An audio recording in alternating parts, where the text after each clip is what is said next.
No. All right, yo, what's good? It's Mastermind MMA. I'm kicking it with my boy Young Nicholas. We're watching Bellator. Where the fuck's my remote? Bellator 222 live at MSG with my guy and fucking yeah. So let me check if this shit's working.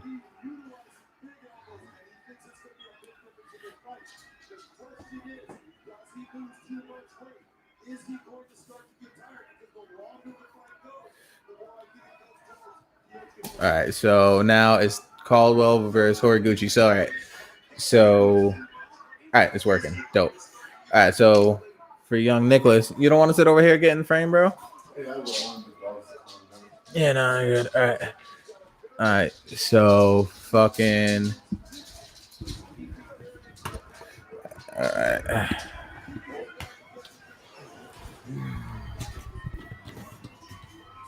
Hold on.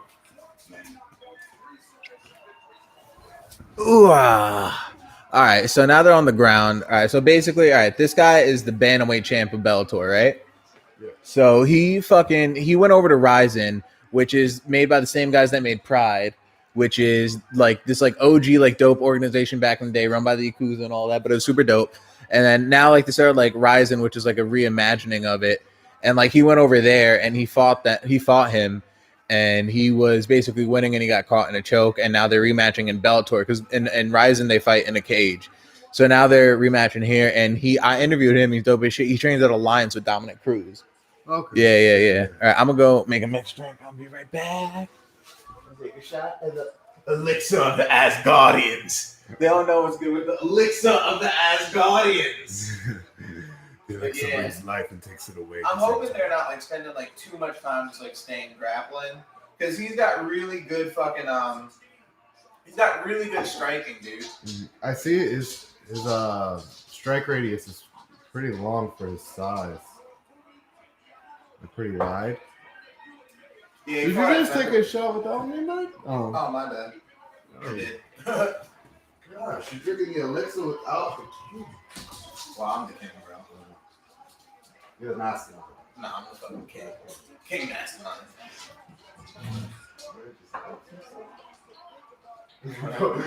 You're like, I'm getting fucked up. Let's do this. Oh, did you shake this? I think so. Alright, so we got motherfucking Horiguchi right now. They're just alright, so he's got the hands locked in under the leg. Oh no, DAZN. No, DAZN. Alright, good. Alright, so he's got it locked in under the legs. So what he needs to do, like, to be really like fucking him up, is do what like Khabib does and cross. Oh, he's landing some good shots.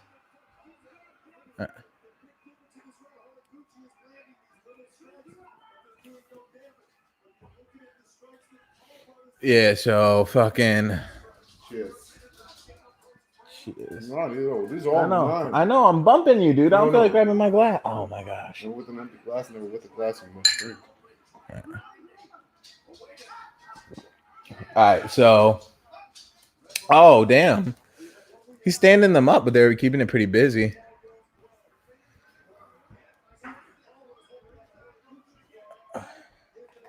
Oh, he was holding the glove, I think.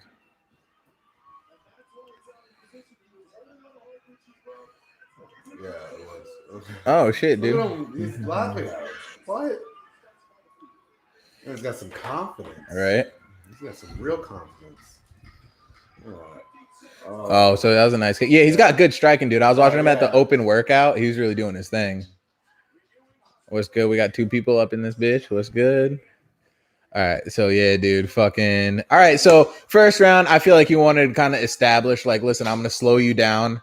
I'm gonna like tire you. Yeah, exactly. He's gonna work on him a bit, and then now we're gonna get this going again. Nah, exactly. Because I asked him when I was interviewing him, I was saying like, so like, what are you gonna do different? He's like, honestly, I'm just gonna be a lot more careful.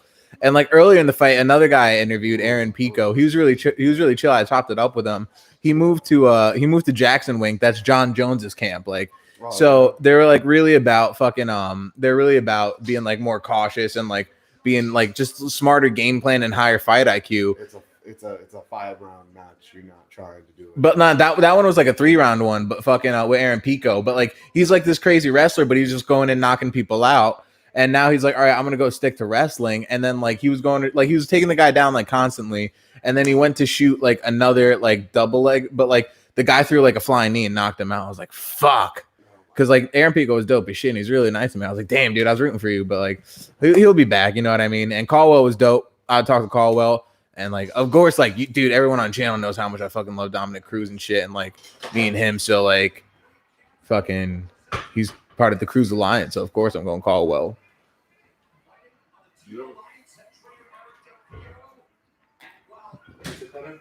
Nah, you gotta take a knife.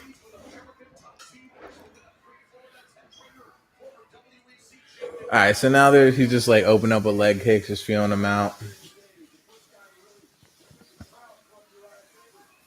Let me check if it's still going good. Yeah, hell yeah. All right, so now they're actually like striking on the feet. Now they're feeling each other out. Oh, come on, DAZN, don't be pausing on me. Yo, bro, I was just plugging DAZN, and I know I'm streaming like bullshits, but like, yo, all right, there we go. It's back up. All right, so now he's throwing like body kicks and stuff. All right, now, all right, he's feinting, so it's good. I noticed that like in the open workout, his footwork was looking a lot more better. I know I said that fucked up, but I'm fucked up. So, but and then like Horiguchi, dude, he was hitting mitts with Mike Brown. He was the former WEC champ, and he's down at ATT. He's got like a whole host of champions. I put the paper plates over there. You see it? Yeah, he's got a whole host of champions and shit like that. So fucking nah, it's American Top Team. Okay. Yo, my guy. Yo, should I tell them about the Bill Belichick? Bill Belichick, we're watching it right now. Yo, so I was telling my guy like Young and he fucks with the fights, but he doesn't like. He's in the back. Yo, get in like the frame. Oh, Dutch is blocking your head. But he's in the back.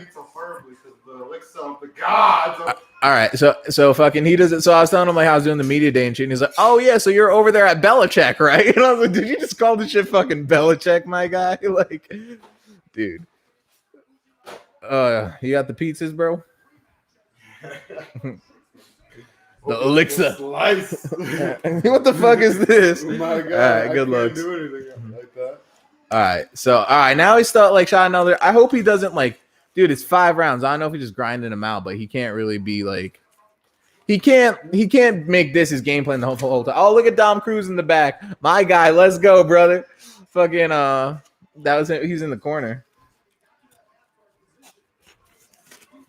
No, I think he's just trying to tire him out and conserve his energy as much as he can. Hey.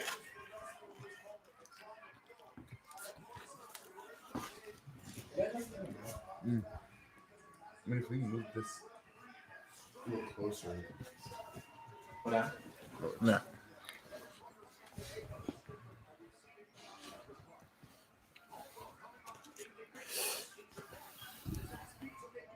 Oh, fuck. All right, yeah, so he's just pretty much holding him right now.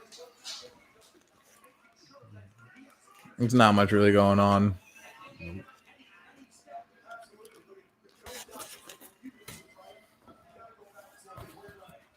He needs to step over his legs and really like pull him back so it can really do damage. And honestly, he should be using jiu-jitsu. He should be getting to dominant positions. Yeah. Like he needs to start like yanking his legs out, get his back on the mat. Like, because on the real, he's just really like neutralizing. You know what I mean? He's not really doing much. He's just neutralizing. The first round, though, he was throwing a lot of elbows in there. If he can get back on top of them and just throw some more elbows, a couple knees, like that. You know, if he was on top of him directly, that would just hit his ribs, and that would have hurt so much. I know, so much. But now, like, you're vulnerable. Look at that. I know. He can get you in a headlock right now. All right. I mean, if it wasn't for the cage behind him, like right there, look, let's choke him out. That was a nice elbow. Yeah. You can see him, like the elbows are really hitting him hard. Like.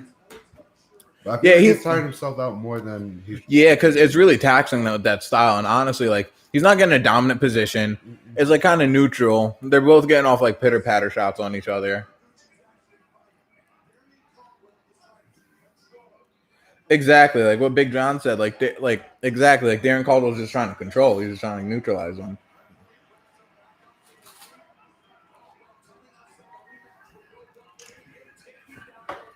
So it's like honestly, like ooh. All right, so maybe like honestly, I think the game plan really is just like really trying to like gas him, but like it's but it's so taxing. Like he might end up gassing himself. You know what I mean? Like because he's exhausted already. Look I at know. his face. Look how ready he is from being held down like that in that position. I know. I mean, he was on top, but he definitely didn't have complete control of that situation. Because like pretty much like think about it, dude. Like Horiguchi's just like laying back, just kind of like fighting off thing, and he's straight up putting pressure and like trying to just keep him there while Horiguchi's like more just like, all right, like I could chill struggling, here. Trying to move, and he's just like, yo, no, I'm gonna keep you in this one spot. But you could try as much as you want. But I guarantee you, I'm not gonna use as much effort as you are right now. Like he took a couple good hits in the beginning when he was down in the first round, but now it's more of like a, you know, he knows that he just wants to hold him down and elbow him. So if he can just get him in a position where he can't get his bearings straight and see straight, exactly, he's not going to land anything. Let me check the audio.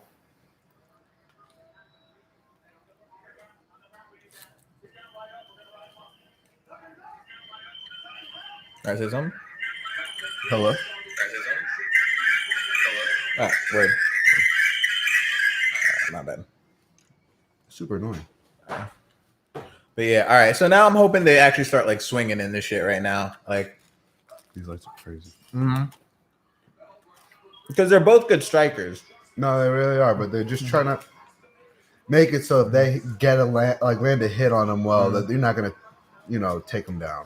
And Horiguchi, dude, Horiguchi fought Demetrius Johnson. If you know who Demetrius Johnson is, he's the UFC flyweight champion, and he's like the longest reigning one. He beat Anderson Silva's title defenses and shit like that. Like,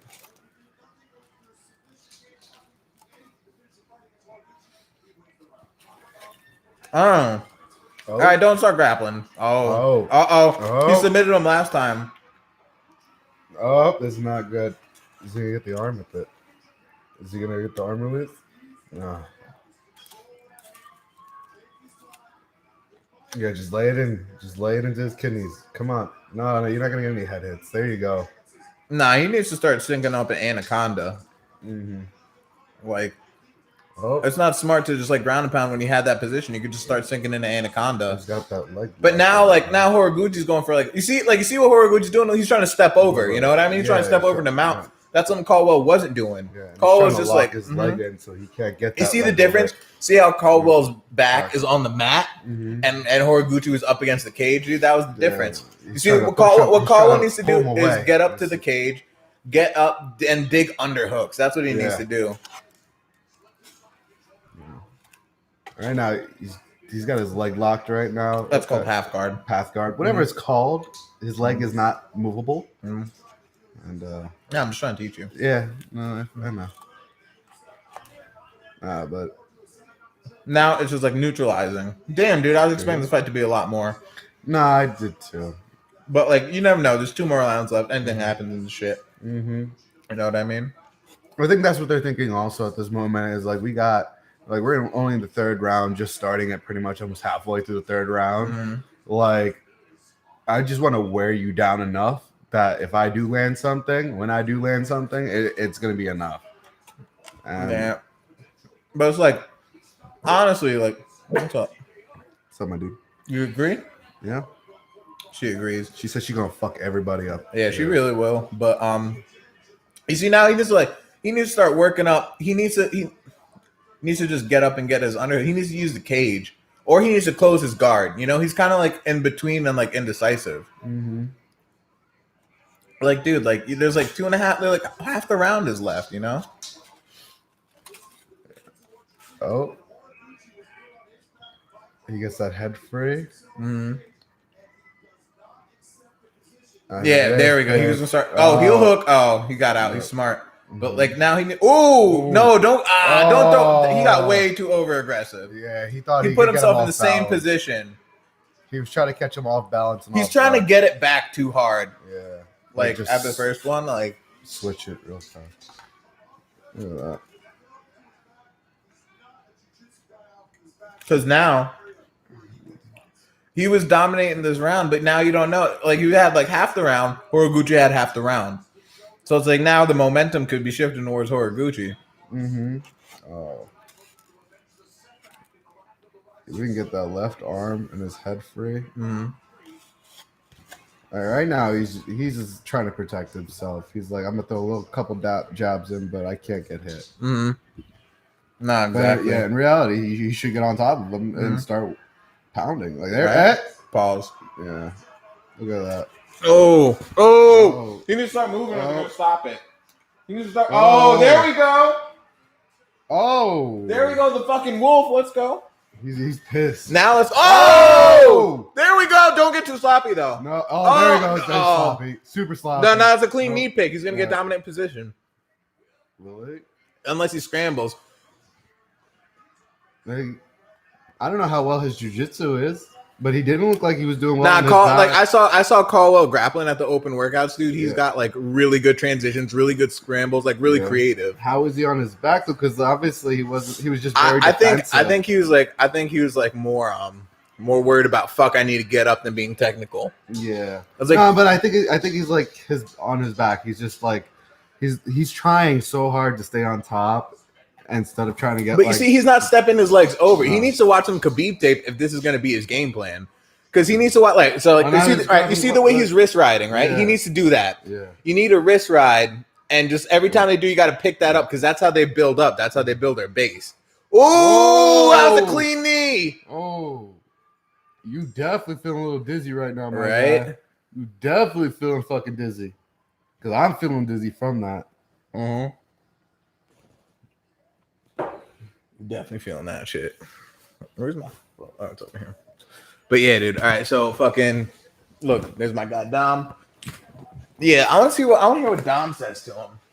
He's like, if you don't hold up. Right? He said you got to wake the fuck up. Don't ever give up another takedown again. He's right, dude. You got to wake the fuck up. Like you got that opportunity. You fucking take that opportunity. Don't try and showboat. Don't. Nah, he's trying to get it back too hard. That's what I'm saying. Like, don't try and be like, oh my god, no. Get the knockout. Get the submission. Get what you need to do to defend your position. That's it. 100%, bro. Right now is not a time where you are trying to get your name blasted through the internet. Right now, you're trying to defend your fucking name and title. No, I was just checking. All right, so audio is good still. All right, yeah, man. Like he's like not listening because dude, his footwork was looking so clean at the workouts. His grappling and his scrambles are looking clean. He was looking like he was really about to do some shit. Like he looks off balance. Like, does he have an inner ear infection? Nah, he got hit with like a hard shot. Like so, it's like yeah. Oh, fuck! I didn't mean to scream in the mic.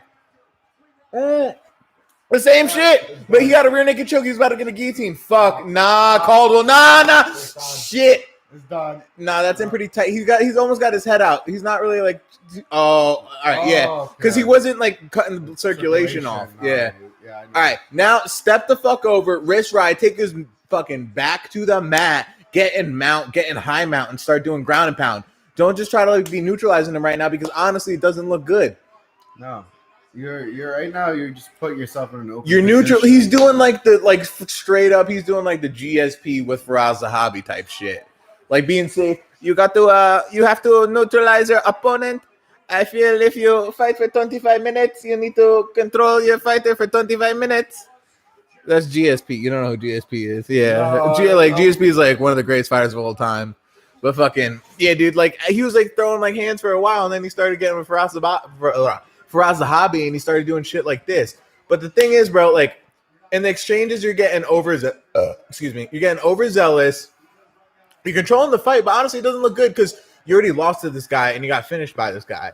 Nah. And like, I fuck with Darian Caldwell. Like he's like my dude and everything like that. But like, I'm just watching this fan. I got to keep it real. You know what I mean? Like, But the thing is, dude, he was having a really tough weight cut.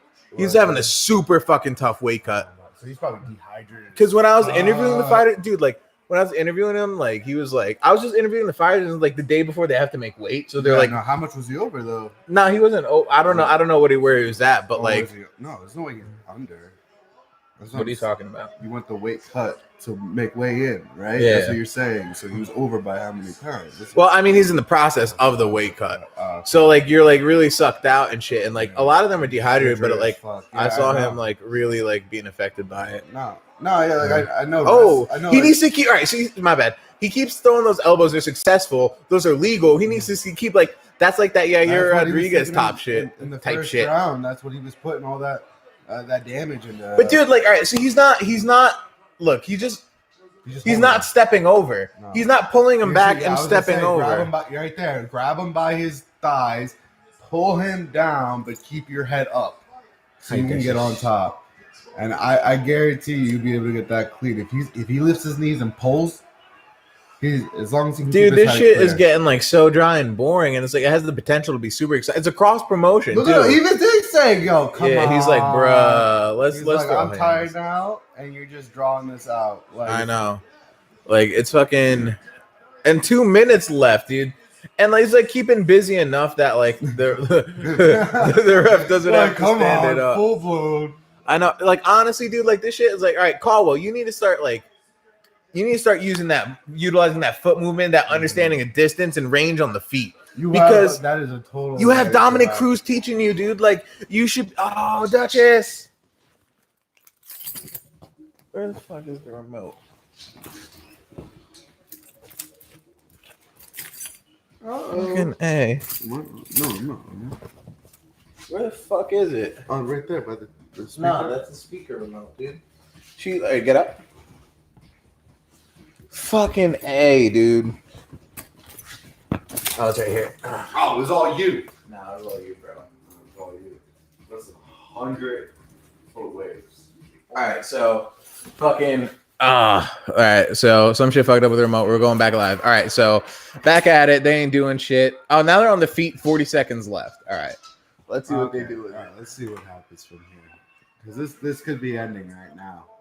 Oh, like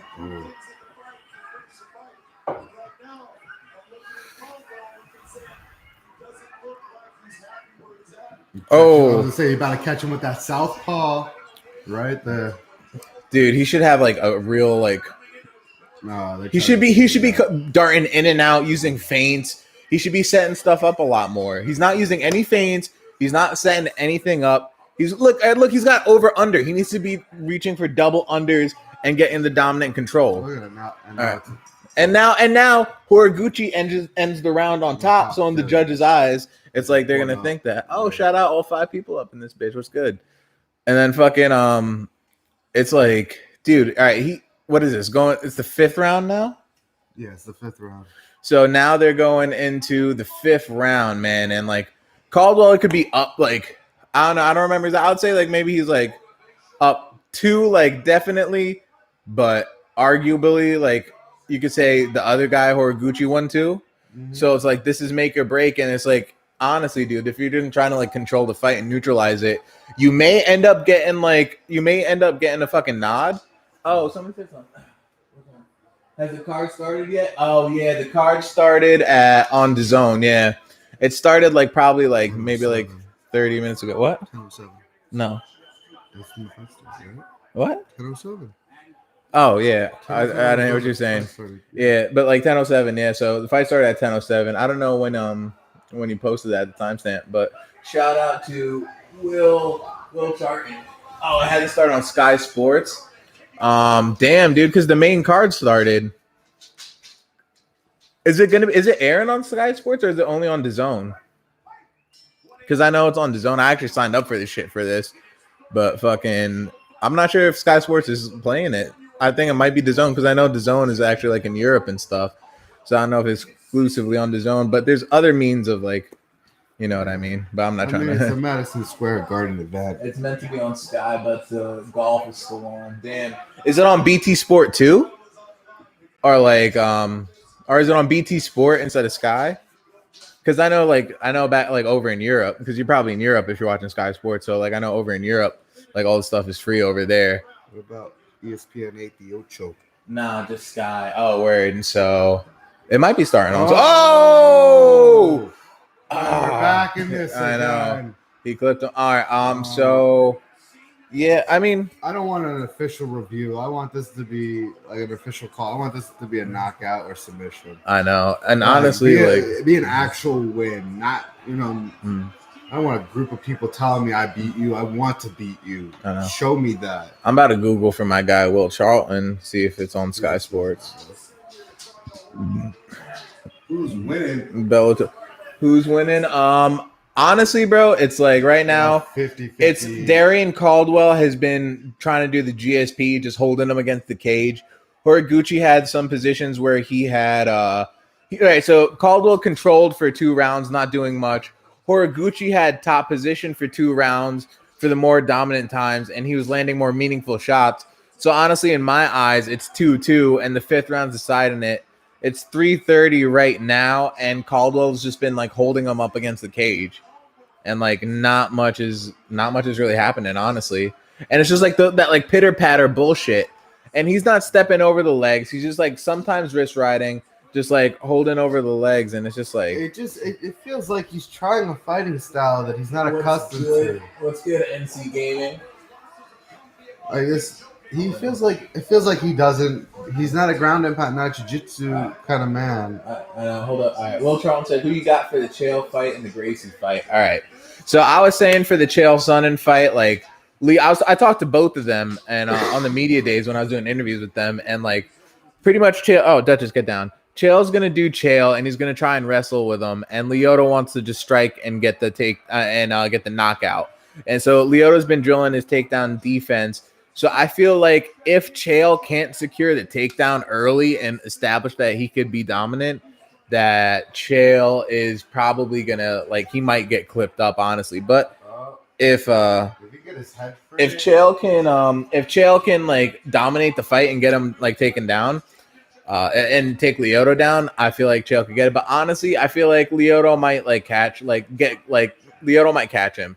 But for the Gracie MacDonald fight, I feel like Gracie, because I talked to Rory, and we all know like Rory's like been like going through some changes and stuff, and it was cool. Like I got to talk to him about a lot of stuff, and but like I feel like because when we saw Rory fight Gegard Mousasi, we saw like the problem on the floor. You know what I mean? So it's like you saw Gegard be able to. I believe Gegard submitted him. It was a little while ago. I can't remember, but you know sometimes people give him problems on the ground, and you're dealing with fucking Neiman Gracie, you know what I mean? You're dealing with like a really high, like of the highest level born and bred for jiu-jitsu and like the most elite level of grappling. So although Rory's a black belt, I feel like just on the floor, it's just a whole nother game. And like I was talking to Gracie, and he was saying that he's going to take it to the floor, and that was a good knee. And so I think Gracie is going to get it. Gracie said he was thinking 3rd, 4th round submission. I might actually like see that happen, or maybe even earlier. Machida is a killer for wrestlers. Oh, you see him banging on that head right now? Yeah, he's piecing him up. Machida is a killer for wrestling moves, so I love Chael. Musasi tapped Rory out with strikes. Yeah. I feel like. Oh yeah, you're right. Oh, Sammy. Come on, Sammy. Come on, baby. My bad. Dog's still late. Hold on. But yeah, dude. So like, can you get that back? Mm-hmm. All right. So 100%. Oh, it started on Sky. That's what's up. So we gotta watch it together, my guy. All right, so Machida's a killer for wrestlers. Moves so well, but I love Chael. Musasi type thrower. So yeah, dude, I fucking love Chael too, dude. He was the man. I was chopping it up with him, and like when you interview, like when I was talking to Chael, dude, like he was being like classic Chael, like giving you the classic Chael P, good old American gangster shit. So I was like, oh, that elbow. Was that the knee or the elbow? I don't know. So Horiguchi's cut. So that was like a very lackluster thing. I feel like I could have beat them both up at the same time. I'm not really a reporter, but like I just like had like a channel where like I just started talking about this shit and like fucking with it, and then like I started like getting credentialed to the shit. So like now I could like go in and like actually like talk with all these people like I fuck with and look up to, because like Yeah, so like they like invited me to like the media day and stuff like that. So I got to go like talk with them, like interview like everyone, talk with them one on one. I fucking saw Dominic Cruz there, like he's my favorite fighter. Got to meet him, talk to him, and like chop it up with him. I saw Dillashaw there, and I like talked to Dillashaw for a little bit. So it was like a really cool experience. So it was more like I got my channel and stuff going. So like I report on it, and now like I started covering like PFL. Like I got credentialed for their events, so like I cover that and stuff. Yeah, the fight just ended for me. They didn't read the decision yet.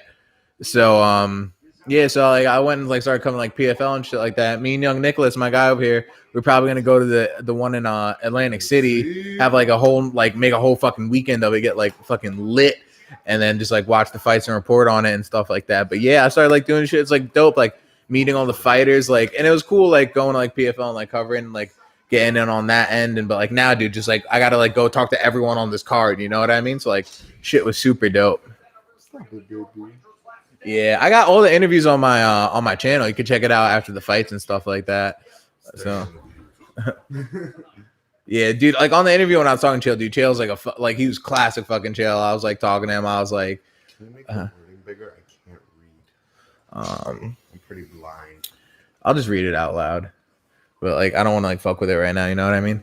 All right, but yeah, dude, like Chael was giving me like the classic Chael, and like he was like super nice too, like you know what I mean? Like he wasn't like he was like he had the Chael shit on, but like he wasn't like confrontational Chael.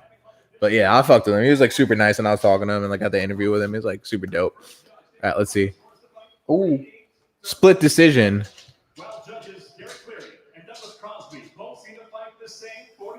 Oh, nah, unanimous. Unanimous decision. And now the news. Oh shit! Horiguchi beat him. I told you because I feel like he was actually fighting instead of just trying to run it out. All right, so Will Charlton said, I'm a bit behind you, so I'll rewind the stream for a bit. When the next card starts, you tell me the timer so I can sync it up. Yeah, I got you, brother.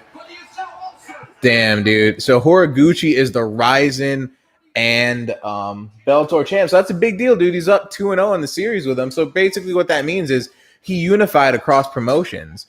And that's like wild because we saw what Henry Cejudo did with Marlon Moraes. He's going to need a translator.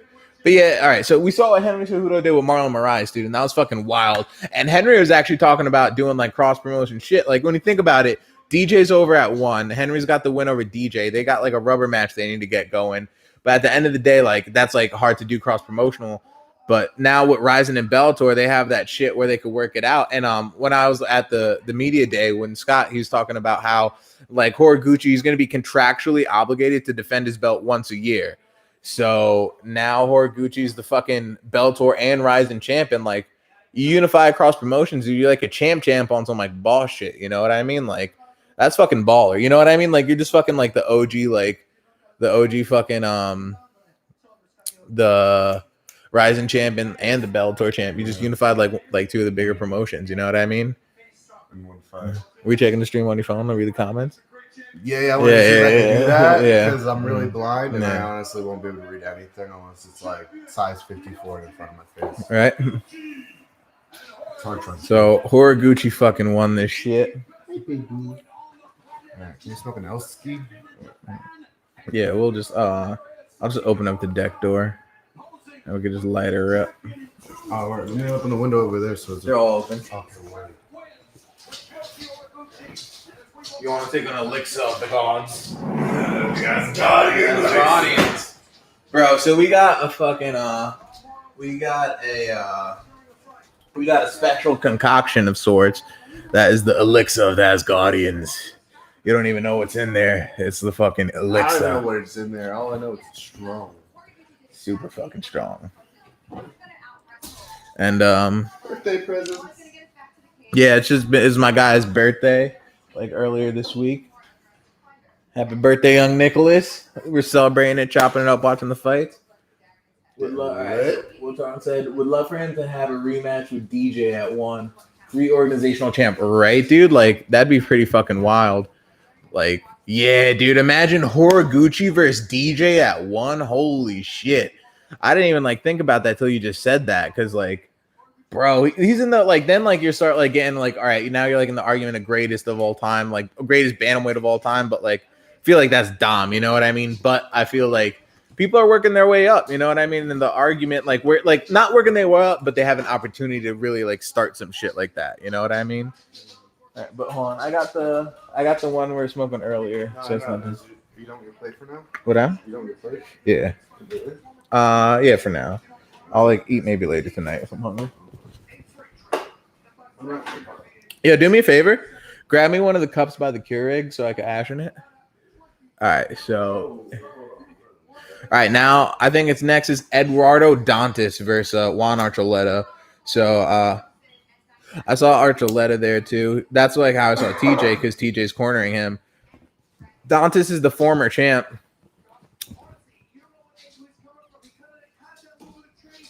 Dantas is the former champ, and Archuleta just fought Ricky Bandejas, who I interviewed too.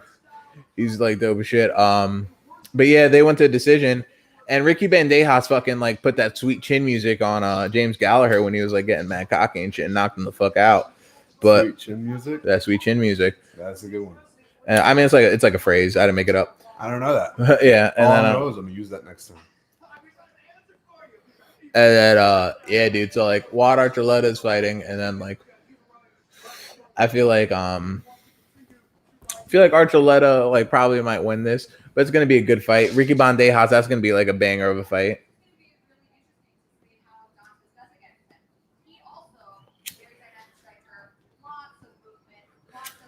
So like So how accurate in comparison to the fighters are like the UFC games and stuff? I know this is not UFC, but I'm just saying in general, like there's statistics to the grappling. all right, so like now with the newer UFC, they have it more custom for like the fighters. So well, I mean like it's more like the style of the fighters for the game they got down now. You know what I mean? But not, it's like a very high comparison, you could say. Yeah. You want to come on? He's too small for 135, in my opinion. He's fight a lot better. Yeah, you know what? It's like it's crazy because fucking I thought like yeah, he does suit flyweight a lot better, but the thing is like at bantamweight, he kind of did his thing against Marlon Moraes, you know what I mean? I actually picked Henry to win. A lot of people didn't think that he would, but I actually picked Henry to win, and yeah, dude. Did you get that cup? Oh yeah. So yeah, I picked Henry to win over that because I just felt like, dude, Henry's like there's certain people like, you know, when McGregor's got his rise, but like Henry just like got this wave of fucking like this cringe shit. Like he's just like carving a great like legacy out of cringiness. Ooh. And then is my guy Ricky Bandejas coming now, or is it Juan Archuleta? Oh no, I don't know. Is that Archuleta? Yeah, it is Archuleta. All I know is that was nasty. That was evil. So fucking what was I talking about? Bejas. Nah, Bandit. I don't even remember. But oh yeah, so Henry Cejudo, like the way I called that he was gonna beat. Like I don't like you could ask MMA from the Heartland because you could verify all this fucking. I called he was gonna beat Demetrius Johnson. Called he was gonna beat TJ. Called he was gonna like you can't deny like his accolades, but honestly, like you never know because like Moraes is like a killer at 135. So like Dantas, like this should be a good fight. Like Archuleta versus Dantas, like so. No, I did see something online about this fight coming up earlier today, and this was one fight that I thought was honestly the main event, but I don't know anything about this. Well, about the people. Yeah, nah, it's the main event is Rory MacDonald versus Neiman Gracie, and then the co-main is Lyoto versus Chael. No, I remember seeing a video on an MMA page on Instagram I follow of this fight coming up. Is the stream going clean? I'm gonna check it. Yeah, I'm polished.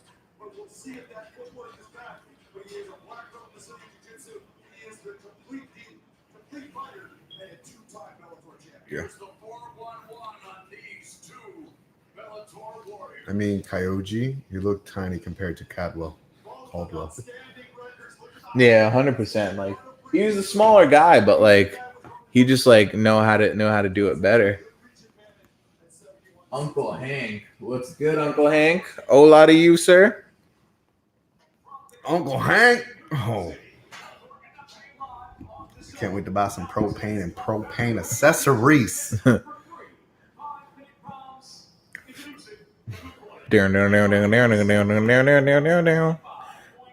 good, my guy, Uncle Hank? How you doing?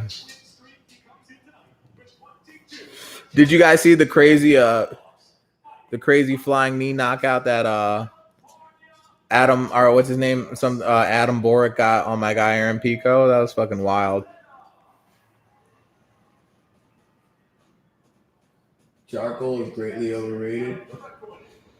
Listen, there's nothing cleaner than a propane burger.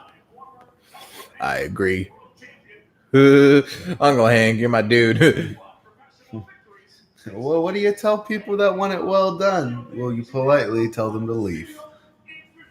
I left a restaurant last week because a friend of mine ordered a well done steak. Right? I kid you not. Paid for my food, did not eat it. Walked out the restaurant. Wait, is this a real story? 100% with Frank. Oh wow. I got done and I walked out the restaurant. I wasn't dealing with it. I was like, you ordered a well done steak at a bar. This is gonna be a good fight, bro. Archuleta throws hands. Okay.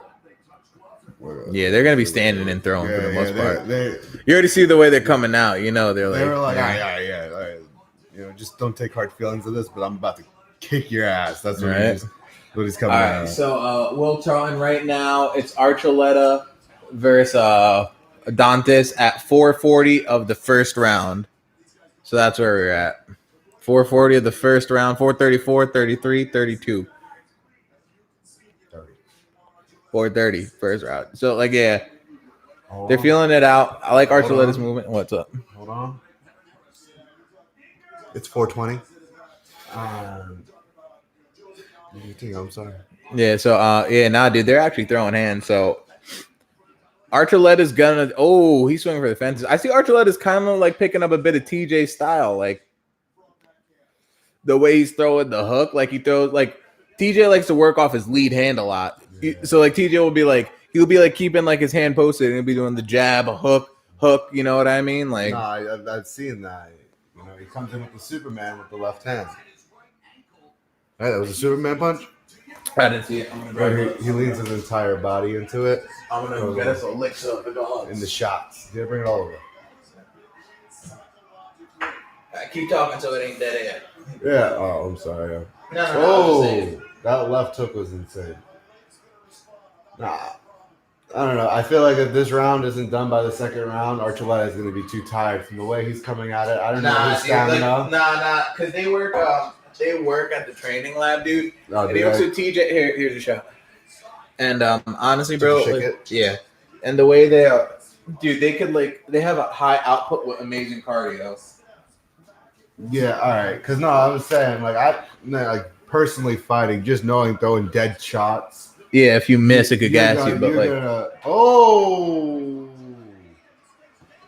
just back it. Oh my god! If you would have followed through with that right hook. Cheers. Family love. Peace. Mastermind Mafia. And Nicola. You're a bitch. That was disgusting. 100% my last shot. I just got a really strong taste of that stuff.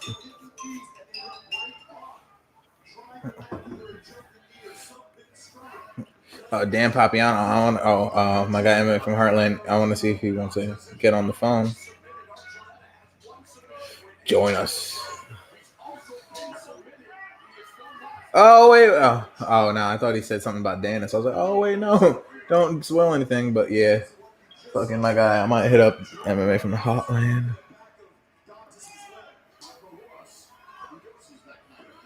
You see, like this is like transitional control. He's being active. It's not like the Caldwell fight. Where he's just wasting time. I know. At least he's throwing his knee in that, knowing that if he gets him behind the thigh properly or in the calf, that it's gonna hurt enough That's gonna throw him off balance. Dude, Dantas has like a really dope black belt tattoo on his calf. You saw that shit? Yeah, I'm seeing that. I didn't want to mention that because I would felt like an idiot. Like, oh, it's a dope black belt tattoo. And the dragon. I'm gonna hit up my guy MMA from the Heartland.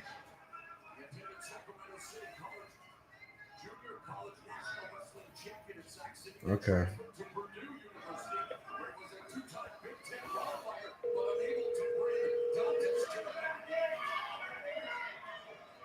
I feel like he's gonna lift him. Yeah. What? What's good, brother? What up, bro? How you doing? You watching this shit? Yeah. I got my design subscription. For some reason, it's in Spanish. I don't know why. I know, right? Did you at least like find a way to watch it? Yeah. Oh, yeah. How's the audio on that? Oh yeah, we got the audio clean. All right, so everyone, now I'm kicking it with young motherfucking Nicholas and my guy MMA from the Heartland. What's up? What up, my guy? Yeah. Yeah, that's my boy Nick. Is this Archuleta? Is he trains with Dillashaw, right? Yeah, dude, Dillashaw's cornering him. That's why, like, Dillashaw was with him, like, at the media day. That's like I saw him and shit. Oh, that. What? Hold him down too. Just get that Okay. off out. All right. Yeah, and oh yeah, because I had it mad close to the mic. Yeah, not my bad. I was just like checking the audio shit. Oh, they're throwing hands, bro. Now this is a fight. Oh, so Will Charlton. So right now the first round just ended. Yeah, the first round just ended. Now they're in between rounds, going into the second. That's where we're at. Let me put this up. I don't know who the fuck. Oh, that's the dude that's married to Kelly Ripa, or was, right? Mm-hmm.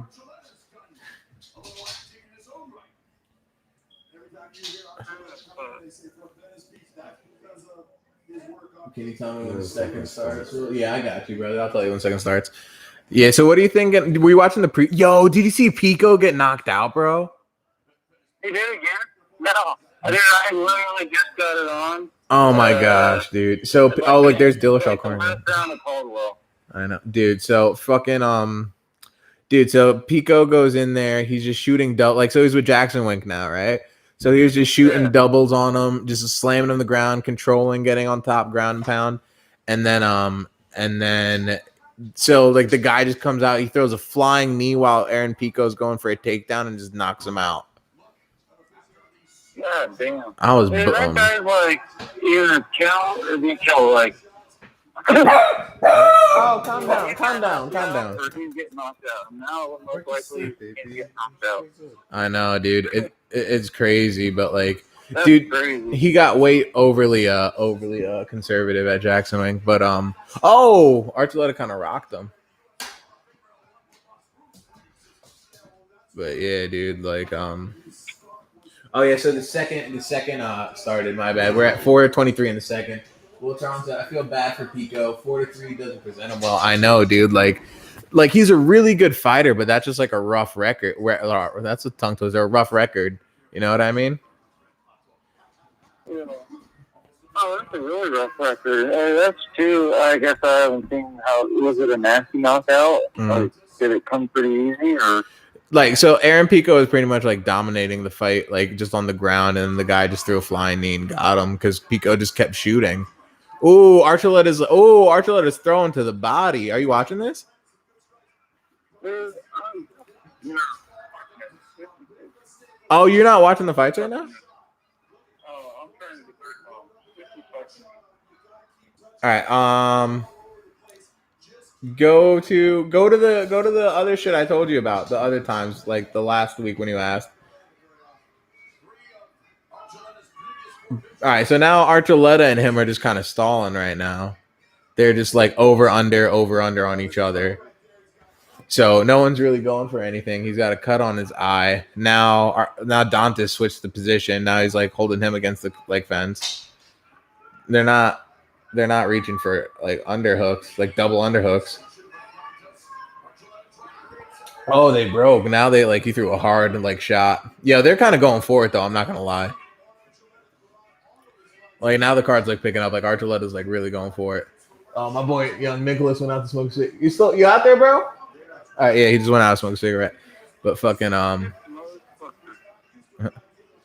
dude, it's just like This is so gay, bro. I know, right? Hold on. I'll text you. Just go to this one. Hold on. Well, I'm trying to read it on the iPad. So I can Nah, it's like the same thing as the phone. I'll text you. Like just type that into your iPad and then like it'll be there. It's the same shit as the phone. You gotta remember, I'm on the computer illiterate, but I know. Like the this can happen. the iPad runs off the same like software as like iPhone, so like you could go on. It's like the same as going on the phone. But Alright, yeah. yeah, so like you put that on the iPad. But yeah, dude, fucking they're so right now Dantas is like he's kind of backing up Archuleta. Got him like he's got the cage control. He's got we're at 152 of the second round 50, and he's like he's really like right now it's kind of more them feeling each other out and like kind of like trying to find the range again, you know what I mean? He rocked him. Archuleta rocked him in the pocket. They just he rocked Archuleta, bro. They're getting wild in the pocket, dude. Oh, my bad. Yeah, no, my bad. I was screaming in the mic. Will Charlton said Paulie or Artem, and then I think Paulie wins, but Artem's like hard to get out of there. In it, what's up? Raise his, man. All right, hold on. All right, so yeah, now they're going at it. Yo, they're turning this shit into a wild brawl. Uncle Hank for the GOAT title. Facts, dude. Artem and Paulie are going for the undisputed GOAT title, and they're gonna go in there like, they're gonna get butchered. Yo, did you see the new bare knuckle gloves? They got gloves?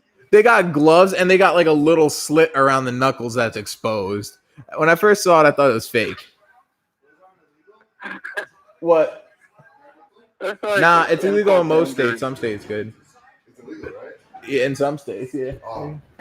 Most of the states, it's only legal. Oh, he rocked him with the uppercut. Dantas nodded his head, so that's how you know that shit rocked him. Archuleta's getting this shit off, dude. They're getting real. Oh, nice front kick. They're getting risky in the pocket right now. He just knocked him the fuck out. Holy shit. Holy shit. Archuleta just knocked the fuck out of Dantas at the end of the second round. That shit was fucking insane. I told you 2 rounds. You didn't say that. He said if you're not knocked out in 2 rounds, you're gonna be too tired. Oh, you might have said that actually, yeah. Yeah. Dude, Archuleta, let's go. That was crazy. Kept up with the adrenaline right now. Look at that. That was a crazy ass knockout. Did you get it working? Dude, but that was let's watch this replay. Watch this shit, dude. Wow. Oh, checks that kick. I might be too close to the mic. Oh, in the pocket, just wings that hook. The fucking pocket, dude. They're getting too reckless in the just kills them. Dude, he knows. Walk off knockout. Juan Archuleta. Dude, doing the training lab well. Just fucking sleeps the way him. His legs went down. He was like, yo. Didn't I tell you this fight was gonna be good, dope as fuck? Yeah, I told you. I saw things online for this fight that I thought it was the main event. Yeah, dude. Hate that shit. Dude, Archuleta just fucking killed a guy. Probably. My man definitely got concussion. Yeah, dude. Archuleta knocked him the fuck out. You put that little tab there, too? Yeah. That sort of thing. 23-1. Yeah, dude. Damn, that man's a monster. Dude, and I don't know, dude. Like, if you see Archuleta on his Instagram with TJ and shit, he's fucking shredded. He looks like he's carved out the same marble TJ was. Kyle Archuleta. Juan. Podcast he was doing with Kel Sonnen today. I don't know. Or whatever. Mm. And He was saying how Archuleta got tested extra or something with his fucking teammates with him. I know, right? Your team rubs off on all your teammates, you piece of shit. But yo, let me call you in like 10 minutes, all right? All right, I'll call you back, all right? All right. Yeah, dude. So fucking that was a crazy knockout. Let's see what's up next on the card. Let's see. Ricky Bandejas versus Patrick Mixed. That shit's gonna be another fight of the night contender. Let me check the audio on this because I turned on the mic. I don't want to be too low. All right, now we're money. Yeah, we're good. All right, so bro, look, yeah. So you saw I sent you the picture that I was with TJ, right? Yeah, dude. Like, bro, fucking yeah, dude. Like, TJ's cornering him, and man, he was really picking up like a lot of good strike and like a lot of his technique. Like TJ has like he was like kind of like almost emulating TJ's style. TJ has it a lot cleaner and more precise. Like he's like really with a sniper with his shit. But Archuleta was starting to get it, and dude, you saw that hook. But like the thing is, like, all right, so like with the ranges, right? So it's like when you're standing on the outside, right? That's when you could throw your leg kicks and your kicks, right? That's more like your kickboxing range. When you get in your boxing range, you're closer, right? So it's more like you'd like throw hands in exchange, right? Mm-hmm. And when you're like really toe to toe, that's the pocket, right? Yeah. So in the pocket, you're so close. Usually, all you could really throw is hooks because that's your range of motion. So literally, throwing hooks in the pocket is just Russian roulette. Like you could be winning the whole, So, dude, and then like I don't know if you heard me. I was saying they're getting fucking reckless in the pocket. And then, like I was telling you, dude, it's like they like because they weren't finding each other on the outside, but they would both meet in the pocket and just get wild in the pocket. And just he was throwing punches as hard as fucking Cub Swanson was in his corner too.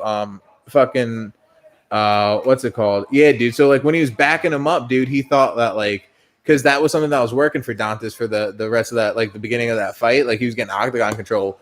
But like, dude, like when he like backed them up, they both just sat down in the pocket. And you saw like how he swung and missed, and you saw just like you saw him just go bob. Like he was just like, bro, that Russian roulette shit, and it's just like that's what makes great fights though. Just shits in the pocket. Memory right there, just knowing exactly like the sweet spot to throw your punch for the height of the person you're fighting against without even looking. No, that's what their training camp's about because they're already so high levels about develop like sharpening their skills, of course, but it's also customizing to their opponent, looking the game plan and drilling in combinations custom built for them. You know what I mean? Yeah, everyone's different. Every height, every build, every stance, and every fighting style. Yeah, 100%. Yeah. It's just like adjusting and being able to overcome the situation at hand. That's what he's looking at. Nah, like, and dude, like that was a great fight, and like they were like really going for it, and like that was like honestly like a good display of mixed martial arts because you saw the everything, the transitions with the grappling. It wasn't like grappling like neutralizing dominant, you know what I mean? You saw like the shit go down. You saw him throw hands. Shout out Juan Archuleta, like good for him.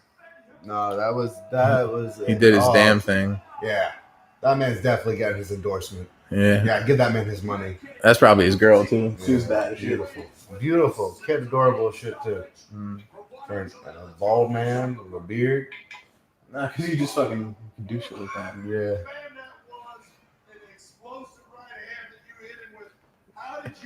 Did you guys see that knockout? That shit was wild. Let me hear what he says in the interview. Really big shots. How are you feeling in here? John, we're on an 18-fight win streak. I'm the number one contender at 135, 145. Horse Gucci, where you at?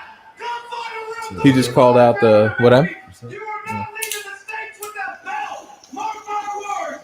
Jack Doyle comes in right. I'm signing my world title contract. Don't miss out. He's rip it off camera. Rip it off camera.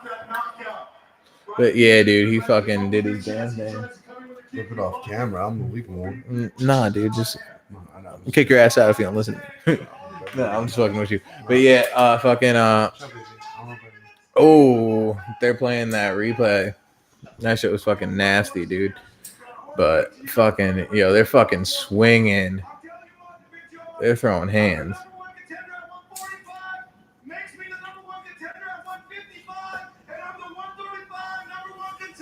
He's just calling everyone out.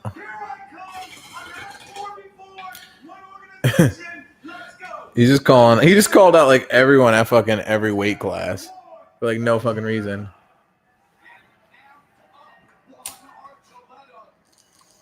As he dispatches an order of contest in violent fashion, now owns an 18-fight winning streak in so many 18 fights. Shoot. Honestly, that's intimidating. Just getting into the ring with someone, Right? octagon with someone like That shit that. was crazy. Just thinking about like, oh, this man's on a kill streak. It's like, All right, brother. I appreciate it. No doubt. Yeah, no, I know it's like it's hard when you're streaming and then like you're trying to watch a live stream. That's why I was hoping like everything would be good.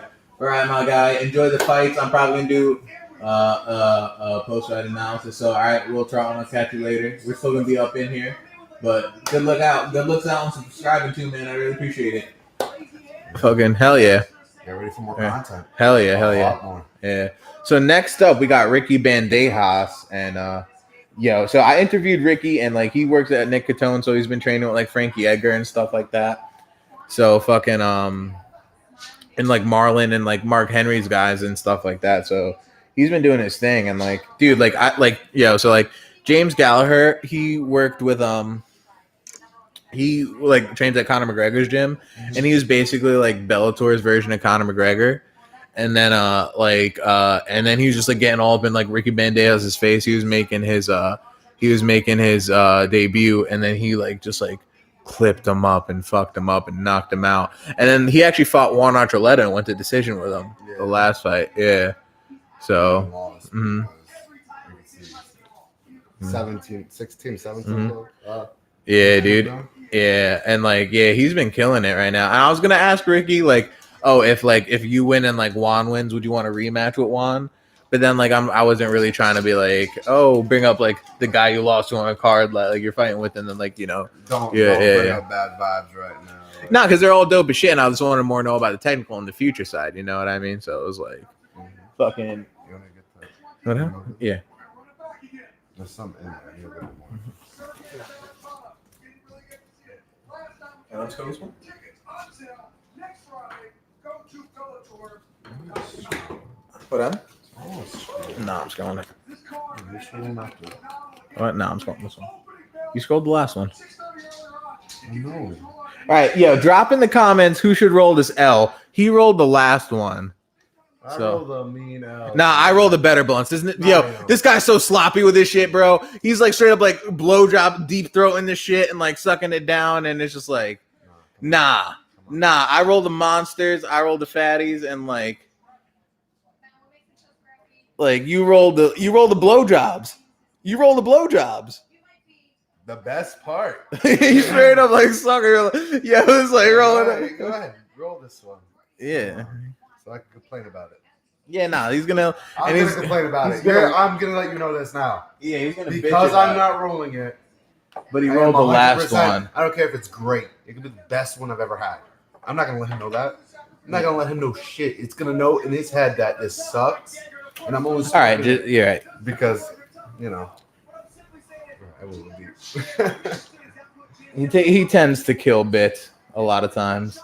You see, that's what I'm talking about. Did you see that sweet chin music I was talking about? He put on fucking Oh my god. James Gallagher.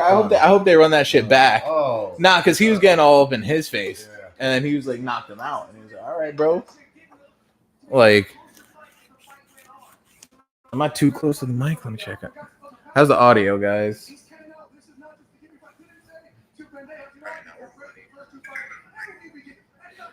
All right, check. All right, now we're good. All right, yeah. So, fucking, I'm pumped for this Ricky Bandejas fight. It's gonna be a good ass one.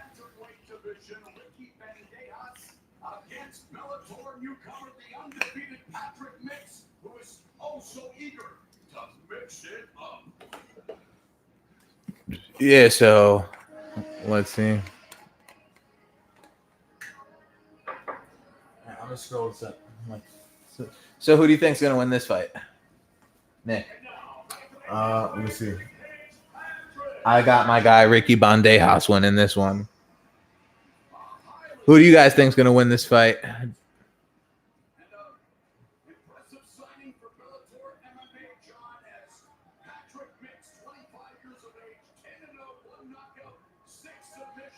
All right, I'm gonna scroll this up, so I might be a little quiet. So, young Nicholas, you gotta give your thoughts. All right. Well, what Ricky? That's the other guy. The Ricky one Bandejas is one the guy that went- knocked out Gallagher. Yeah, went to town. All right, yeah. I mean, I saw the way he's fighting, and honestly, like he can get up in your face, and the way it looked like he could take it close and personal and still get full strength from his lengthy arms and legs. I don't know Patrick though. He's same build, same length almost. But I don't know his fighting style though. I don't know Patrick's fighting style either, but I know that Ricky Bandejas is super clean with his fucking striking, dude. Yeah, like no, I can that see front that. leg side kick, bro. I asked him about that shit, and I asked him, I was like, "Are you trying to keep it like standing for the most part?" And he's like, "Yeah," but I was like, "Are you trying to like display what you got all around?" And he's like, "Definitely," but like, yeah, dude, I'm fucking pumped on this.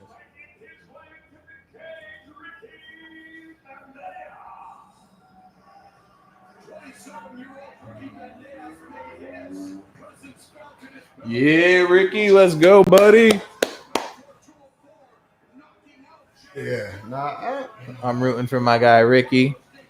I feel like Ricky's gonna win, and it's gonna be like when it happens, it's gonna be really fast. It's not, you're not gonna. It's just gonna happen. But I hope Patrick wins because of the fact that Patrick wins? because like Ricky's my guy. You're gonna go against my guy. I don't hope he wins. That's a bad way to say it.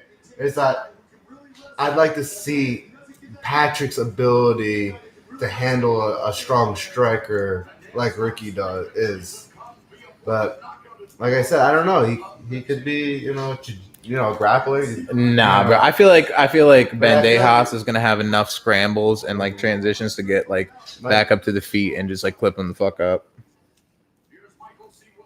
Because he's been working with Frankie Edgar, and Frankie Edgar is like a monster wrestler. You know what I mean? 6 submissions he's had. I didn't hear. Patrick.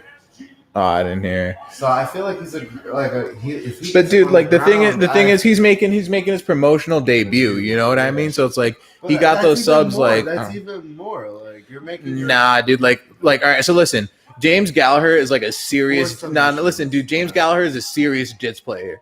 Like he submitted Shinzo Machida, Lyoto's brother. And like Shinzo Machida is no joke, dude. And like Gallagher's no joke on the ground, and he like kept that shit on the feet and like pieced them up. So like, I don't think jits is gonna be like that big of a problem for him. You know what I mean? Like, he could get caught. You know what I mean? But like, at the end of the day, I don't think he will. Yeah. And he went like 15 minutes with Juan Archuleta. You know what I mean? Like, sorry, he knows how to handle himself. And that's like the two fights he had in Bellator. So like. I saw that guy, that ref at PFL too. Like I met him. Oh, shout out like Carrie Steller, fucking like she was like friends with him and shit like that. So like they're like talking and shit. And, like I gotta like see him and shit because he was fucking reffing that shit. No, yeah, but like I trust your opinion over like your fighters and everything because you usually get on point when it comes to them. But it's a fight, dude. You never know what's gonna happen. No, that's what I'm saying. Like that's like you. Tides could change at any moment. No, facts. That's the beauty of the sport. One wrong step. That's what makes it so beautiful. So, all right, so I told you, like he's gonna go right into submission, right? Try to go right into grappling. See? Ooh, yeah. That's what I'm saying. Oh, he's got the body triangle. Oh, he's got good head coverage though. Yeah, nah, he's like on the phone. That's like no, he's getting that hand down. Nah, he's like hand fighting, but like, dude, he's gonna ride. Like, he's doing the backpack for this whole shit. Like, oh, he's got that under the chin, dude. You might have been 100% on point with this shit. That's what I said. You might have been 100% on point with this shit. You might have just called the shit like 100%. You might have just called the shit like so on point right now, bro. Oh, fuck. That's it. You call that shit on point, bro. Damn, Ricky. Like he's looking for his debut. He's looking for that win. Yeah. And he knows that he's a striker. He knows that if he goes toe to toe with them, he has 1 KO. Yeah. Like he knows he's going toe to toe. He's gonna take a beating. And if he does win, he ain't coming out happy about that win. Like that was a fast fight. Yeah, nah, he just straight up took his back, got the body triangle, and just locked that shit in. Like I said, You understand that, you take what you're good at and you go with it. And like you said earlier about the fact that each opponent is different, and you got to adjust to your fighting style to each opponent, and you know that like you're toe to toe with them, you're gonna get to take a pounding. You might not get the chance. If you get that opportunity, you take a hold of it. Because the problem was he just started backing up off the rip. If he let him walk him down, off the initial. And he had his chin too. Like if he would have tilted that we got it right on the chin, bro. Like he like was not moving that head. And if he would have slammed him down, he would have risked serious neck injury. Right. That was crazy. That was fast as fuck. I was not expecting the shit to be that fast. No. I expected a little bit more fight. And I feel like Ricky's going to want a rematch because look how disappointed he is. I know. Like he's not even hit. He didn't get punched. I know. He didn't throw a punch. I feel like he's going to have an interview, a release, an interview or something, that he ripped from that win. Like that win was stolen from him. Nah, he's like man enough to like accept it, but it's gonna be like you learned, you know what I mean? Like he'll feel that way definitely. I'm saying he's gonna accept defeat, but the fact that he's gonna want it again. You want some Asgard juice? Oh my god! Hold on, we gotta take a second on that. I'm taking it. No, wait a second on that. Oh, wait for me. Bring me. You being a bitch, just step up. I've been drinking it all day. So exactly. So I'm gonna take another one. Oh. I gotta make a drink. Wait for me. Okay, don't wait for me. Oh, I didn't hear you.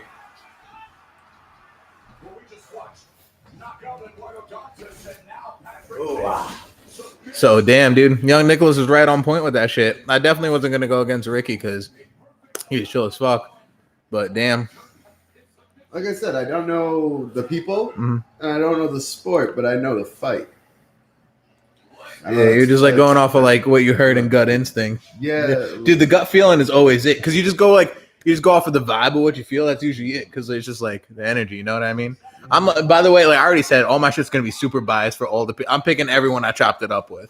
You know what I mean? Yeah. Because they're like, I'm not. No matter like. You're not gonna support the people. If you got a contract to Bellator and you're going against like Juan Archuleta, I'm be like, I'm going for my guy, young Nicholas. You know what I mean? Like, regardless, 100% of the time. Oh, what's good? My guy's back. Yeah, dude. Patrick Mix is he's a beast, dude. Like I said, your adrenaline's pumping. You gotta make a point. And they show that like within 20 seconds, what was it, 20, 30 seconds? It probably was in the first minute. Within under a minute, being able to take out a striker like Ricky on it's your debut. Right. Under a minute. Anyone's debut under a minute. You feel proud about that. It's going to be a confidence booster. And it's going to open doors for him. But honestly, if he doesn't keep up, he's going to fall. Yeah, don't let that get the hype of him. He seems pretty humble. It was in the first minute I knew that if I got him there, I was going to make it a nightmare for him to get out. No, like I said, once he got a hold of him, he was trying to end it as fast as possible. Right. He wasn't even trying to take a punch. He was like, if I can get this, I can get this. It's like, I know what I've been trained in. And you go with what you're trained in. You know? Being 6 foot tall or 5'10", whatever he is, and 140 pounds, 160 pounds. I don't know. Oh, he's calling out the guy that just Ricky Bandejas beat, which is like he should be probably calling out Juan Archuleta. You know what I mean? That would be a smarter call out. But Gallagher's got a name. Like even after he lost after Bandejas, they gave him a main event slot. You know what I mean? Yeah. So like they got like the push behind him. Justin Morrison, I'm new to you.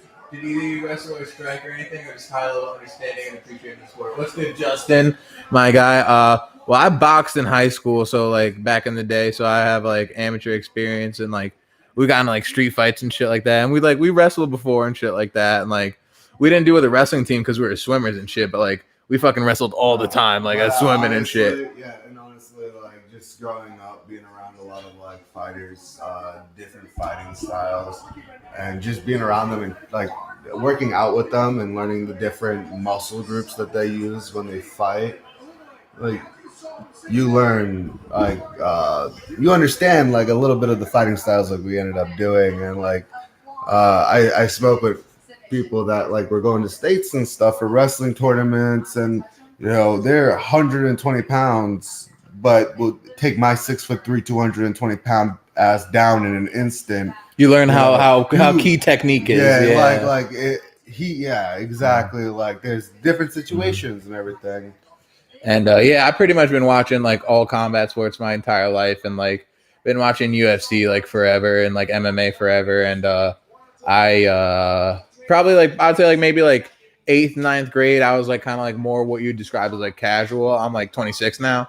So like when I was like in 8th, 9th grade, I was like more casual MMA, but then like high school, I got like really into it. And like after college and shit, I got like super fucking into it and stuff like that. And like I renewed my boxing license like a couple years ago, but then like I was going to go like compete with Golden Gloves, but I was just like, I just got like busy with life, and like I didn't like, I was like far away from like the gyms in New York and shit like that. And then like my shit expired and I just like never renewed it.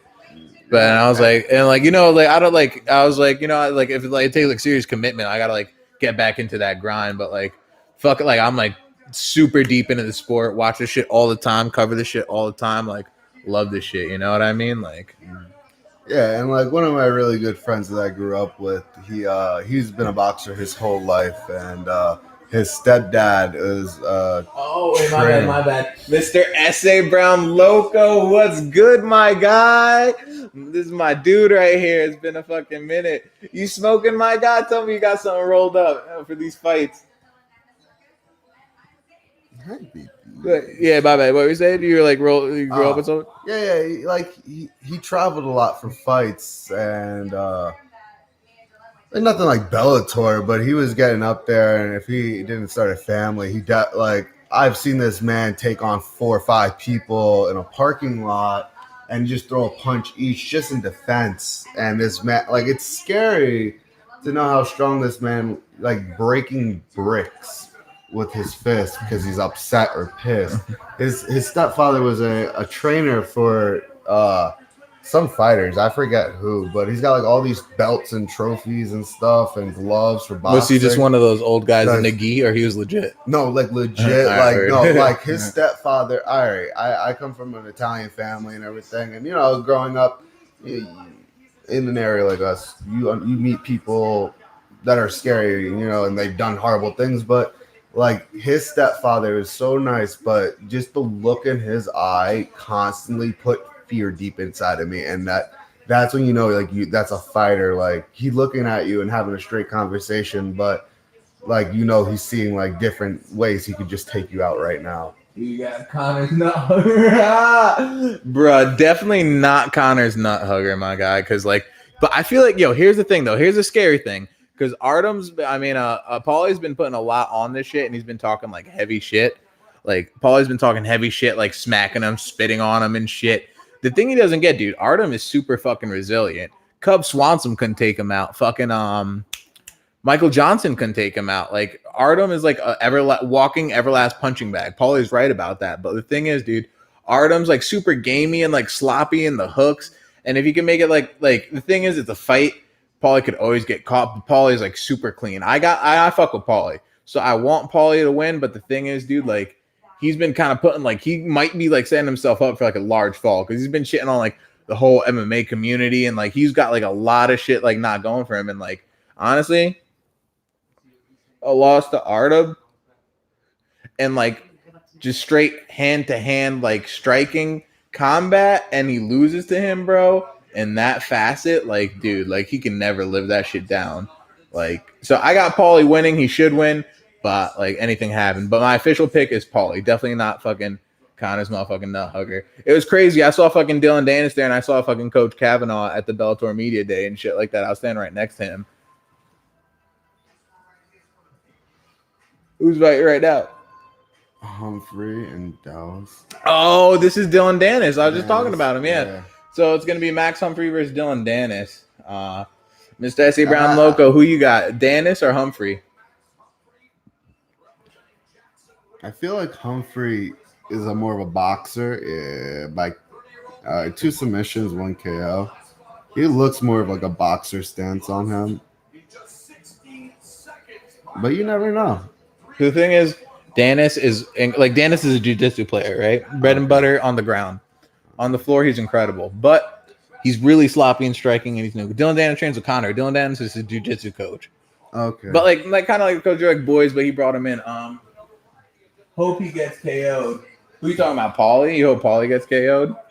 Because he has been shitting on like pretty much us. And I fuck with Paulie. I've been fucking him with boxing from boxing.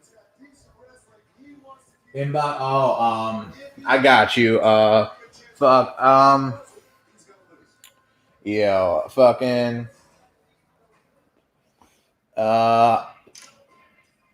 Check. I'm gonna just spell it out for you. Hold on. Damn, dude. All right. I will. How am I gonna give my guy a link to watch this shit without just saying it? Because I'm not trying to blow shit up and like I fuck with Bellator now. Like I got like working with them and stuff. So like of course like sign up for DAZN and shit like that. I signed up for it. That's why I'm watching it. But I stay trapping out the bandwidth for the homies. I got you. Hold on, let me see if I can drop this one for him. All right, my boy's gonna drop it in the chat for you, so it's not me.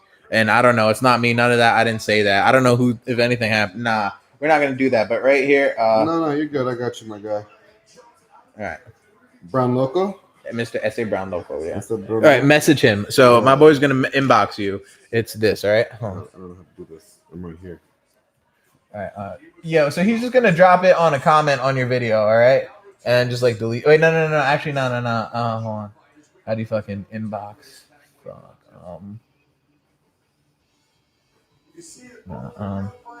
Here. So he's just gonna drop it a comment here. Hold on. Yeah, it'd be crazy if Dylan gets KO'd. So, Mr. S.A. Brown Loco, check on your EA3 EA Sports game, your UFC like streaming shit.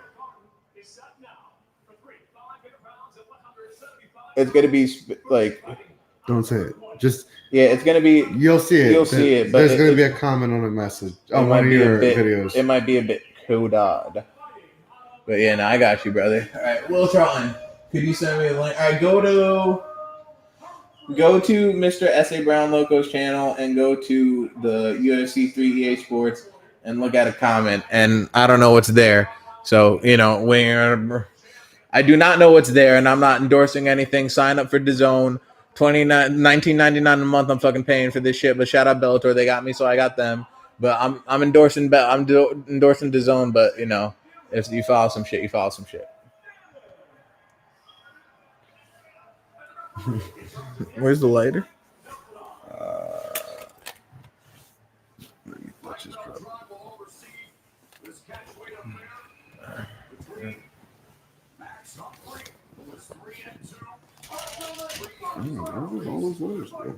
All right, so now it's Dennis versus Humphrey. I got one in my pocket. We gotta find that other one though. So let's see how Dennis' striking is looking. Oh, the desperate takedown. Oh, the desperate takedown. He went for the desperation. Yeah, I hope. Yeah. Oh, yeah, dude. He might get clipped up by Humphreys. That's what I'm saying. Oh.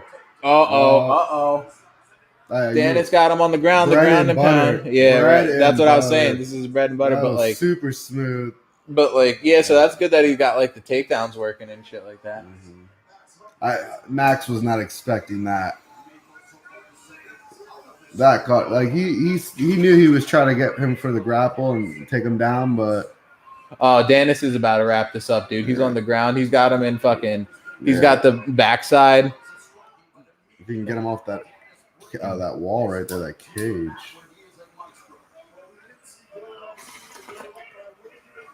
And there it goes. So whatever fucking he's doing hard ground and pound, bro. He's trying to hurt him. Hard ground and pound. Oh, the coach is telling him to defend himself.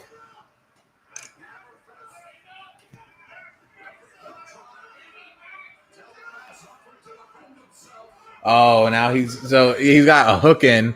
You see, all right. So you see how his legs like wrapped in. That's called a hook. Yeah. So he's got one hook in. He's going for his. He's got both hooks in now. And can you delete that comment on the channel? All right. So the comment on the channel is gonna be deleted. So on the it's actually Browns. All right. Oh, so he's defending. He's got 2-on-1. He's defending both hands, making sure it doesn't go under the chin. He's like, ooh, nice ground and pound. No doubt, brother. You know I got you. You know my guy, Mr. S.A. Brown Loco, one of the OGs. And this might be it. This is it. This is it.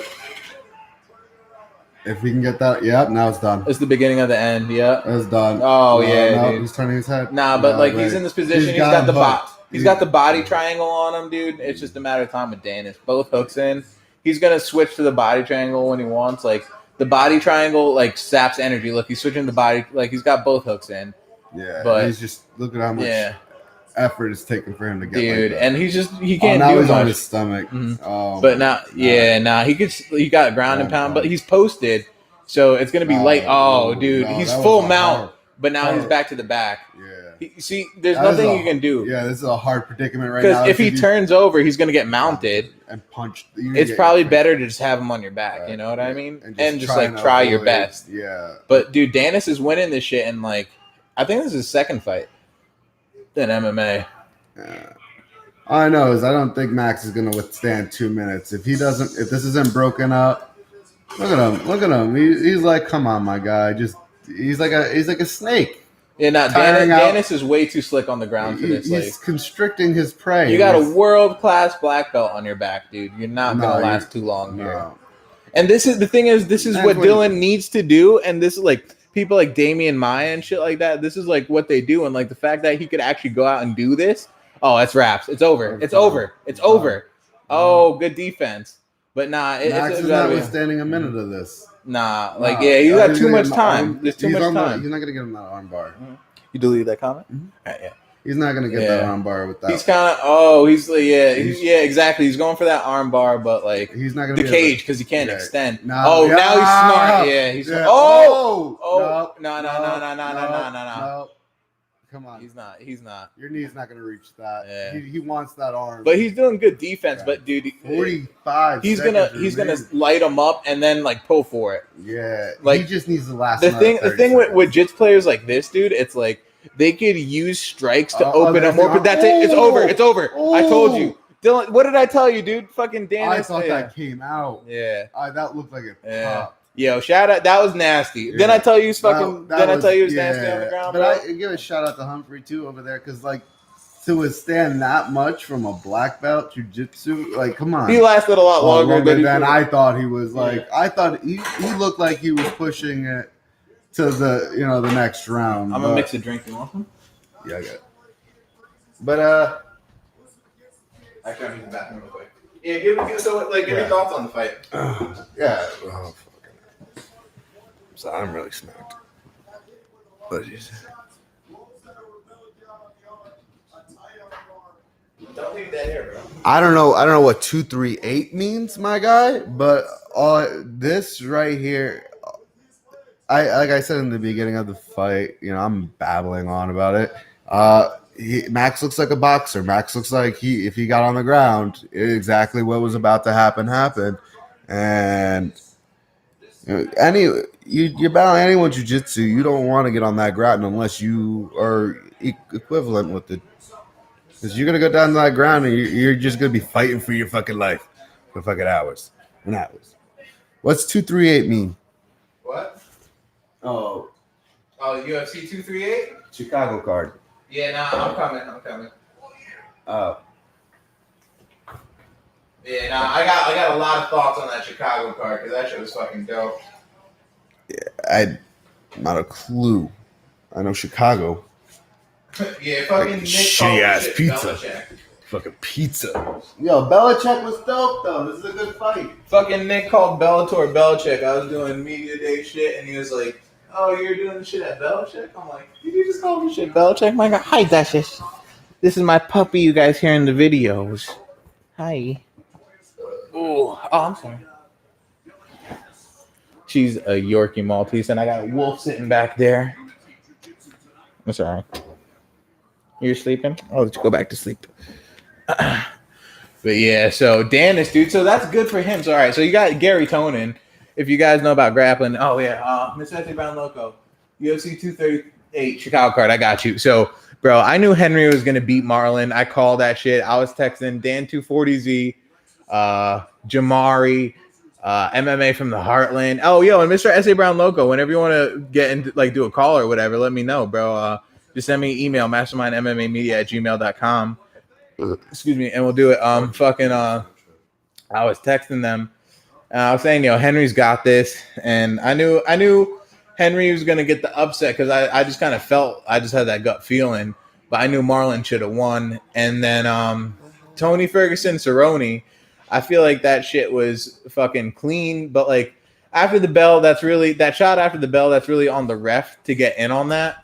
And the fact that he didn't, like, that's really up to him because, like, it wasn't, like, fully intentional, like a Durand to me home type shit.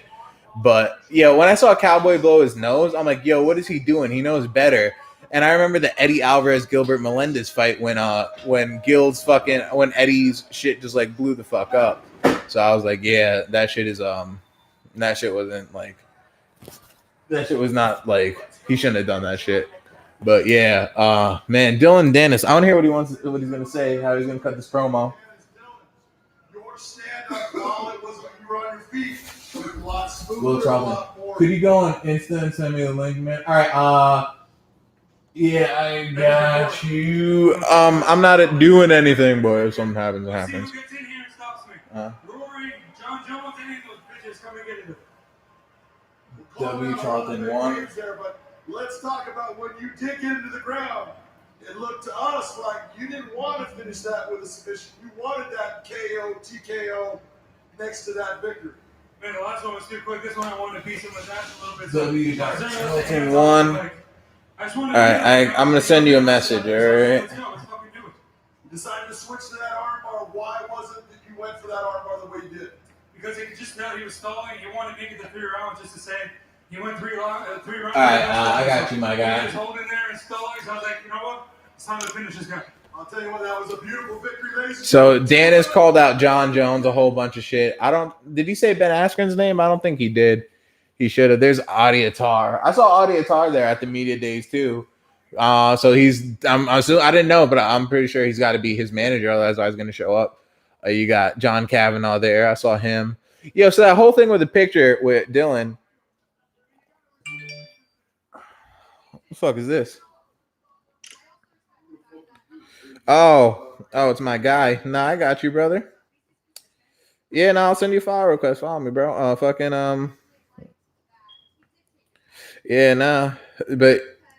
fucking so Danis, dude, he should have called out Ben Askren because Ben was talking shit. And so the whole thing with the picture, I saw it, like, so when you go there, like the whole setup with the media day, but like before, like they had the belts on the table and shit. I took a picture because it was like right there, and I could have picked it up if I wanted. I was about to like pick it up and be like, yo, someone take a pic with this shit like that. He called out Ben and Jones. All right, I didn't hear him call out Ben, but dude, John Jones, what are you gonna do? Submission underground? Like, dude, John Jones is not gonna grapple a Dylan Danis in pure grappling just to like not even take that risk. You should know, like, Jackson Wink is not gonna allow him to do that shit. Even when John Jones grappled Dan Henderson, they're like, because Dan's called him out and they're like, John wanted to go against a pure grappler like a Gordon Ryan or some shit like that. We're like, yo, honestly, just like you're supposed to fight Hendo in the UFC. It didn't happen. Just run it back for the fans with like grappling, and don't face a pure grappler. Like, you're good, but just don't go into that world because John's got that whole like shroud of untouchable. And I don't know if you remember, there's a dude on Tough that was training on Tough like on John Jones season or some shit like that, and he subbed John when they were rolling. So, I mean, like, John, that was, like, way back in the day, but I'm pretty sure John doesn't want to, like, get tapped like that, and, like, I don't think that'd be, like, worth the risk. But, yeah, dude, like, I feel like Dylan is, like, doing his thing, like, kind of like how Gary's doing his thing in one. DC said he might retire after Stipe. Bro, like, honestly, like, he should. Honestly, I don't even know if DC gets out of that fight with his belt. because what I saw, honestly, I know it might be kind of controversial. Like everyone knows I'm a John Jones fan, and like everyone knows how I feel about DC and shit like that. But like objectively, like not hating, I feel like the eye pokes. Oh, you think DC's got Stipe, bro? I don't think so. I feel like the eye pokes kind of played a part in it because Jamari brought up a point that like there was the eye poke before, but then right before Cormier landed that hook in the clinch that knocked him out, like he was finger deep in his shit, and the ref didn't even get a chance to step in because he got knocked out. But what I saw in the first round of that was that Stipe was just clearly like getting the better on the feet, and he had the more like he was better in the wrestling exchanges. He got the dominant positions. So I feel like, dude, and another thing is, dude, Steve has just been stewing in this shit. Like, just being, like, super mad about, like, the fact that he lost his belt, like, the day his daughter was born and shit like that.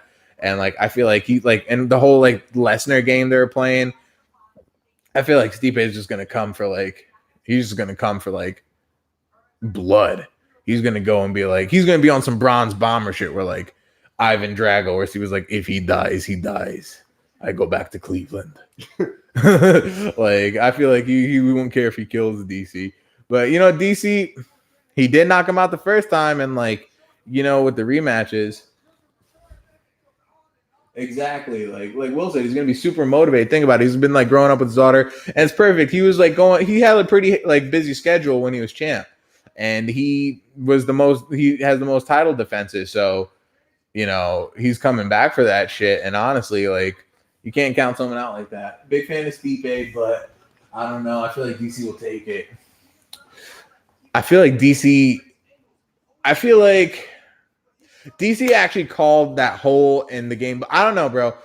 When DC was throwing his jabs, he was throwing his jabs like this, like fucking like going for an eye poke. Like, so I don't know, man. During the clinches, like DC has good dirty boxing. We know that.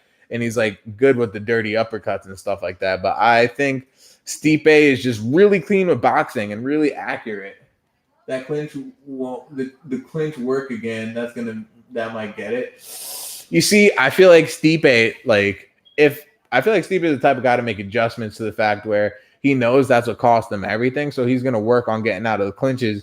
And Stipe's strong enough in the wrestling exchanges. Like he was in there with like an Olympian in DC and he felt it. You know what I mean? So I feel like he knows that he got the better of him on grappling. So DC's fallback with everyone, like even with the Lewis fight, was grappling. And the fact that like even like DC's fallback, I was like, all right, if I'm not gonna stand and like kickbox with these people, I'm just gonna like control and neutralize them.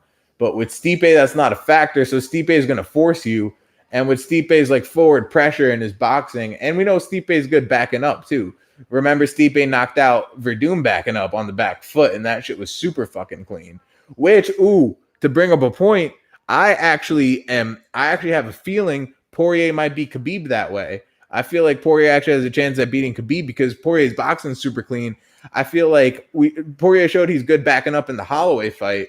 And I feel like with Khabib and like the forward pressure, I feel like Poirier's just so clean and precise with this shit now that he could actually catch Khabib coming in. Because think about who else is super clean with their hands, Michael Johnson. And Michael Johnson almost got Khabib out there. You know what I mean? And you know, Khabib's still making 55. Keep in mind, Khabib always had trouble making this weight. Granted, he's making it cleaner now with better nutritionists and stuff. But at the end of the day, dude, it's still like a rough cut. And the fact that like they're Brooklyn, I feel like Poirier, Khabib is going to be like of that same air. You know what I mean? Like, because Poirier has like good takedown defense and he's just so clean on the feet and he can handle that forward pressure. When you saw Khabib go against like a striker in Barboza, how he neutralized Barboza by trying to like just that constant pressure, not even just threatening with the strikes, but just pressing forward, how he can neutralize that. But the thing is, when you're like so clean with Poirier, you're going to be able to just like crank that shit out like on the back foot and like Stipe style. All right. Now we got what's the next fight? Let me check this shit. You good, bro? Huh? I might drink. Yeah, no, I'm good. Where's your drink? Two, right? Oh. No, yeah, you were going off on your informational speech that I had no idea what was going on. Yeah. But I'm going to sit here and enjoy it. Mm-hmm. Oh, I think next is Lyoto Chael. Let's go, baby. The co-main event. Oh, that is strong. So we got the co-main event going on. Yeah, dude, Chael's next. I'm pumped. Honestly, bro, I'm like, I like both these guys. They're both super nice to me. So I feel like I'm glad with whoever wins. Oh, Nate versus Pettis. I forgot about that shit, Miss I.C. Brownlow. That shit's gonna be dope as fuck. I feel like we saw Pettis at 170, and this is at 170. We saw Pettis fucking kill Wonder Boy at 170. And we saw Pettis be super clean with that Muay Thai. So when you're gonna have Nate's like super clean, high volume boxing with Pettis's like just straight up like Thai boxing style that he was just like put on. But the thing is, like, Pettis is super dynamic, and Pettis can actually do what Josh Thompson did to Nate Diaz. Because remember, Josh Thompson, shout out, he's on the desk at Bellator right now. Josh Thompson's the only person to knock out Nate Diaz with a head kick. You know what I mean? So he's the only person to take Nate Diaz out. And the fact that Pettis is super dynamic as a striker and with his kicks, man, I feel like he could get it going on the feet. He can hang on the feet, but also if he decides to change the range and just make it a kickboxing bout, he's going to make it real difficult for Nate to get on the inside because Nate is like really clean in the boxing range and just getting in the pocket and just high volume and backing you up from the pocket and making it back to boxing range and have you backed up and just put a lot of pressure. But I feel like Pettis, but the thing is, Pettis also crumbles at that pressure as well. Although it's at 145 with Holloway, the way Holloway is like another Diaz brother in a sense. So the way Pettis crumbled under the pressure, Nate could do that as well. So it's a super good matchup. And honestly, Nate's had a lot of time out, but the last time we saw him have a lot of time out, he came back to that Michael Johnson fight, and that shit was fire. So like, I feel like I got to think about who's going to win, honestly, but that's just like my analysis of the matchup. But I got to think before I make an official pick. Yeah, nah, exactly. That pressure, bro. Like, oh, here comes the Chael P, the American gangster, my guy. But fucking, yeah, so you guys could go watch all the interviews I did with Chael, Lyoto, Rory, Neiman Gracie, Aaron Pico, Ricky Bandejas. It's all on my channel. I uploaded it. Yeah, go check that out because it's one-on-one with me, like chopping it up with them. So that shit was super fucking dope. And yeah, dude, Chael is the fucking man, dude. Like, it was crazy because like Chael had a lot of media to do, and he was cutting weight. And honestly, it didn't look like he was having a bad weight cut compared to other people. But at another time, he did look a bit sucked in, and he was super professional. Oh, good looks, brother. But Chael was keeping it super professional, and he did Arrow and the bad guy, and like he was doing like a whole bunch of media shit during that.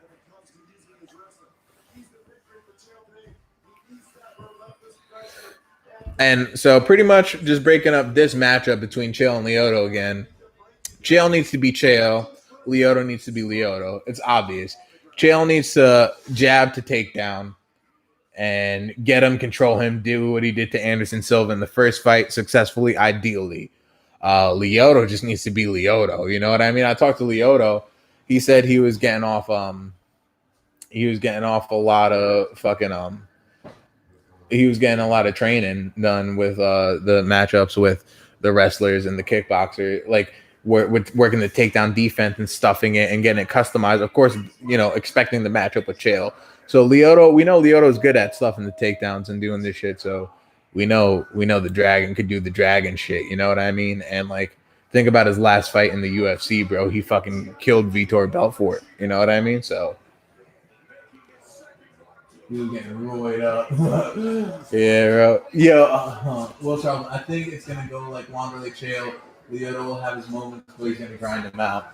You see, that's the thing. Like, Chael can have that pressure, but if I don't know, like, because Lyoto's takedown defense could be good enough where he could just like keep stuffing him, keep Chael on the outside. But if Chael gets a takedown and once it's proven and once it gets in his head that he can get the take, like in Lyoto's head, he knows he can be taken down. That's gonna change the dynamic. So it's in the beginning who's going to be able to fully establish their game plan and their dominance for that dynamic. You know what I mean?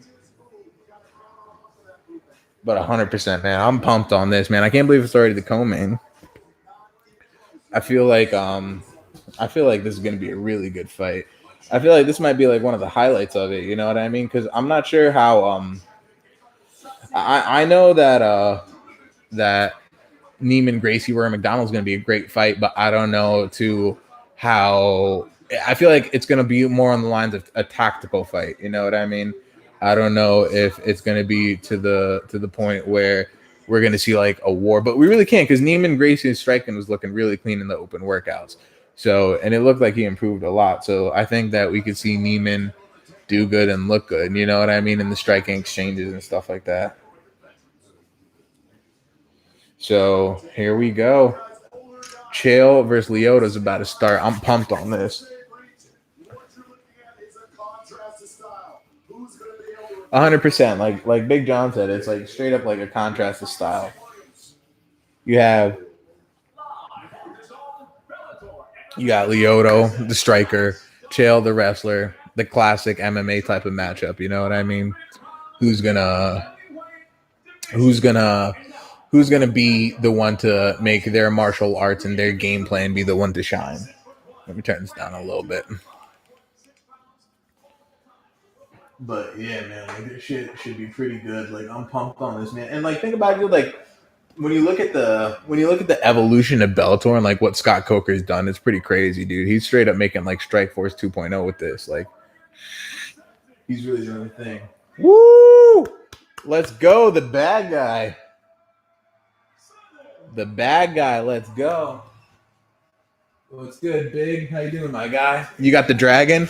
Yeah, I'm kind of feeling that way too. Like I fuck with both of them. I hope both of them like do very well. But I feel like Lyoto might get some Lyoto shit off. But what's good, Big? It's good to have you in the chat, my guy, and on the video watching the fights with us, my dude. But Lyoto, man, and dude, Lyoto's got Chinzo in his corner, his brother. Lyoto's just like. Lyoto just gets his shit off. You know what I mean? Like, can you see the lighter? Yeah. Frank just called me. Oh, weird. He's getting back from Philly. Nice. Here we go. We got Lyoto and Chael. I interviewed both these guys, bro. Like, I chopped it up with them. It was super dope. So Here we go. The main event. I mean, the people's main event, according to JLP.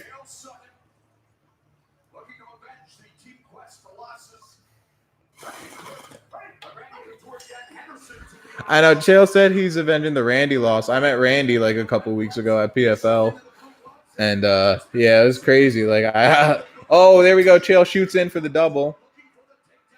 Lyoto's takedown defense. This is what I was saying, man. Lyoto said, "Look, he's framing off." I told you, Lyoto's been working this. He's got an underhook. He's got an overhook. I mean, and he's framing off on him. Lyoto, you see, Lyoto's digging for that underhook. He's going for double underhooks. That's what I'm saying. Lyoto's technically doing everything right now. Now they're like at a kind of 50-50 over under. Both got over under. Is Beatington? Yeah. All right. It's 420 right now in the first round. It's 420. 412, 411. That's where we're at. So they're doing a little dirty boxing. We got Lyoto. Big body shot. That just moved, baby girl. Oh, Chael's looking a little sloppy, bro. Oh, they're kind of getting they're getting a little. Oh, they're going at it, bro. Oh, Chael's like just winging overhands. Let me check the audio. Oh, Chael got the takedown. Oh, he's got his back. Oh. Chael's doing Chael. Chael's doing Chael. Lyoto. You see, oh, good. He's smart. See, Lyoto defensively doing everything right. But Chael's coming to bring it, dude. Shout out them. They're fucking coming to fight. Bellator, let's go. Hell yeah. I'm pumped on this shit. Fucking, And another thing is UFC's taking the weekend off because the ESPN Plus, we got Fury Schwartz tomorrow. We're going to be doing a companion for Fury Schwartz tomorrow. You guys could tune in, watch that. But yeah, so Bellator is really lined up to just be the star of this shit. And on the MMA front, just run this weekend. They got a great card, MSG, and like shit's super fucking dope. And you see, Chael right now, you could arguably score that like he's winning this fight, but it's one of the things that they're neutralizing it. See, this is the thing where Chael can't get him down, so he can't execute his plan. So it's gonna be one of the like a neutralizing control kind of deal. You know what I mean? Gilberto Moro, that's a bad sign for Chael. He couldn't get the takedown. What's good, Gilberto Moro? Good to see you here, brother. Yeah, dude, it's a real bad sign for fucking for Chael, dude. The fact that he's got a strike. Oh, you know that body shot hurt him. Oh, it's not looking good for Chael P. Oh, fire! Oh, fuck! Fuck! This is what I was saying, dude. Lyoto might be doing Lyoto. Holy shit! Chael P! Oh no! Chael P, the American Gangster! He got flying knee. Yo, what's with Madison Square Garden and flying knees? Yo, as Gilberto was saying, that's a bad sign for Chael, and I was just talking about it. It's like, clack. Yo, my guy Chris got taken out with a flying knee. My guy Aaron Pico got taken out with a flying knee. Chael getting taken out with a flying knee. Yo, but Lyoto was saying, he's like, I'm looking for the knockout from start to finish. And, bro, you saw how you were watching that, right? That was wild. Yeah, it really was. That was fucking wild, dude. 125 of the first round, and Lyoto knocked down Chael with a fucking flying knee. That was crazy. That's a lot how Aaron Pico got knocked out. But, dude, Chael's got heart. Chael, right now, what he needs to do, hold him, close your guard, just hold him to your chest, and just ride out this minute. Because you just got knocked the fuck out, pretty much. Like, you got, like... You're coherent enough to defend yourself. Exactly. To understand that you're still in a fight. Oh, right. My God. Oh, no. Oh, this might be it. No. This is the beginning of the end for Chael P. But if Chael needs to neutralize, and if he shows the signs to the referee that he's defending, making it... Oh, it's it. That's it. No. No, he's turtled up. The ref's stepping in. He's Todd Anderson stepping in. He's stepping in. He's stepping in. 5. Oh, Chael posted up. Yeah. Chael built up. Chael P showing heart. Chael P, the American Gangster, showing heart. Yo! Over under. Chael P's got that. Yo, what? Chael showing heart. Oh my God! What the hell's happening? And Machida's looking. Chael showing heart. Chael showing heart. Yo, Chael. You saw the ref sitting there. He's like, "Yo, I'm about to call it. I'm about to call it. You make your move while I'm calling it." And then next you know, he's up on his feet. And I'm like, "Yo, dude, Justin, I thought it was done too, bro." Oh my God. Honestly, I know. Yo, did you not think that shit was about to be wrapped? I thought it was done when they hit him that hard. I thought he was done. Gilberto Moro. Hopefully, Machida didn't gas. Yo, Gilberto. Honestly, Machida looked gassed at the end of that. No, I thought he passed out on him. He might have actually passed out slightly. Yo, they're doing the replay. Oh, the body kick. That's what set it up. That hard body kick. He was landing him off balance. Oh, another one. Is this where he got the flying knee? Yeah. Oh, off balance, waiting for the body kick. And Chael's legs. Oh, Chael was out. Yeah, that's what I said. And then he got back. Yo, I think the hit of the mat. Was that woke him back up. It woke him back up. That time was me hitting the fucking mat. Yeah. It's either I'm staying down or I'm fucking kicking right now. Oh, and he's like, I that shit was nasty. Yo, this is exactly. Oh my God, his fucking lip is fucked right now. Nah, but look at him. He knows now. He's like, shit. Woo. He's like, I got fucking rocked. He's like, but I know he's more tired than I am. Justin Morrison, Chael Tyson Fury. Facts, dude. Chael pulled the Tyson Fury in the Deontay fight. My guy Justin Morrison on point with that reference. Oh, fuck. Oh, my God. Within the first 5 seconds. Oh, fuck. 450 of the second round. 447. Lyoto hit him with another fucking flying knee. And ground and pound. He's going for the kill. I think he knows he doesn't have much in the tank. Oh! Todd Anderson stepped in. Oh, my goodness. That was fucking crazy. That was crazy. Yo, I'm fucking... I didn't think he was going to throw another flying knee. I fucking bowed to the dragon, dude. That shit was crazy. Dude, in my predictions video, didn't I say that I feel like Lyoto's gonna get the knockout? Fuck, dude. Lyoto, the Dragon Machine. Dude, we were smoking a blunt outside, and I was telling him, yo, watch some of this guy's highlights because he doesn't know about Lyoto. And isn't this fight what I told you what it was gonna be? Exactly what he was. This shit was crazy. Dude, Justin Morrison. Yo, Chael is my guy too. That I feel for him. because Chael is super fucking dope. I was chopping it up with him like 2 days ago. Chael is like a genuinely nice guy, but like so is Lyoto, but like Chael is like more like how you'd expect Chael to be, you know what I mean? But a lot nicer and welcoming, and like sucks to see, but like that's the fight game, you know? A-Rod 93. Weird, I had that play out in my mind and it actually happened. Facts, right? A-Rod, like I feel like look at I feel like connection. Because like, same cheek. I know. We've seen Chael kind of slow down and Lyoto get back into his stride, you know what I mean? Like A-Rod, and dude, that's the thing, like A-Rod, like when you're saying like when you have that gut feeling and like just that feeling in your mind, that dude, Nick called a fight like that earlier. It's just like that's usually what's gonna happen, you know what I mean? Like it's the way, it's body language, how the person is.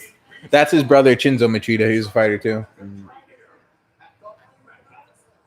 That was a dope fight. Salute, like that was round of applause. Good. Like to get those flying knees in there and make the connection 2 times, 2 for 2, right? 2 for 2. He wasn't just throwing them aimlessly. He Gilberto Moro, Lyoto's on that juice. Honestly, dude, like I saw Lyoto. He was in incredible shape at the open workout. I was like, holy fucking shit, dude. You never know. It's Bellator, dude. It's like UFC in its prime days, the testing wise.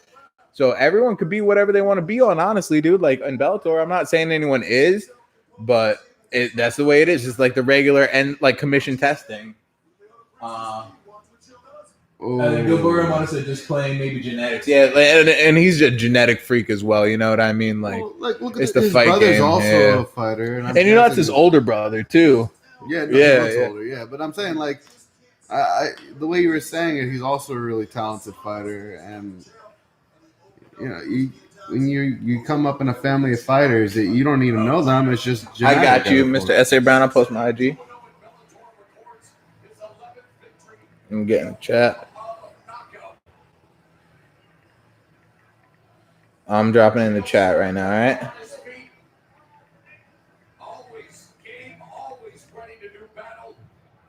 There you go, brother. That elixir got me litty. Yeah, dude, the Asgardian juice. We've been, dude, like top ringer. We've been on some Asgardian juice. I'm about to roll up another blunt for this main event. Facts. I'm gonna shut that door for a minute until we smoke. Yo, I can't believe that fucking Chael got caught with that twice, dude. Because that's the thing for wrestlers. You go for the flying knee because they're shooting, you know what I mean? They're shooting for like a double. They're coming into your shit, you know what I mean? So it makes it a lot worse. He leaning in, and he was just leaning straight in, going for putting his momentum into his punches. Right? Like, and it was just like physics at that point. Right? 100%, dude. It's like what happens when an immovable object meets an unstoppable force. Right? And that's the flying fucking knee. Right?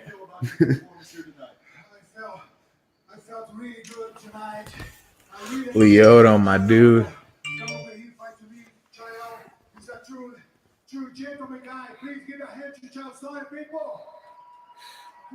Yeah, Chael Sonnen. Oh, look at his face, dude. Yeah, Chael, my guy, dude. I'm like, oh, I feel bad, but like that was a great fight. Salute to both of them. Oh my goodness, dude. You see, he was doing that. He was doing that because what you want to do is like set up a lot of things to get them thinking about the takedown, right? Mm-hmm. So, dude, just that flying. Chael was setting up that DC style overhand, right? Just perfect execution. I'm gonna send you a request, my brother. Textbook. Straight textbook. I just started following you, my guy, Mr. S.A. Brown, my dude.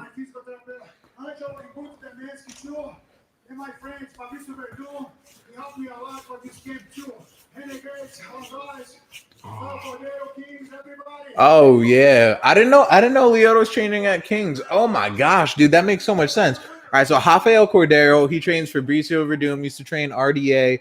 I know you don't know these people, but eventually you'll learn about them. You know what I mean? So Rafael Cordero trains Fabricio Verdum, RDA, Kelvin Gastelum, and I feel like Rafael Cordero is the best coach at creating, like, getting his fighters' head movement.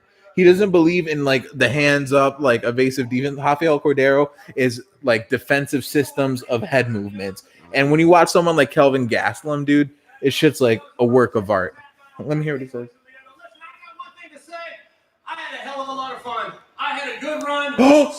Is he retiring? He let me honor all 5 fights, and ladies and gentlemen, I'm walking out. No, what? What? Chael just fucking retired. Wow. Holy shit, dude. Damn, and his son is there.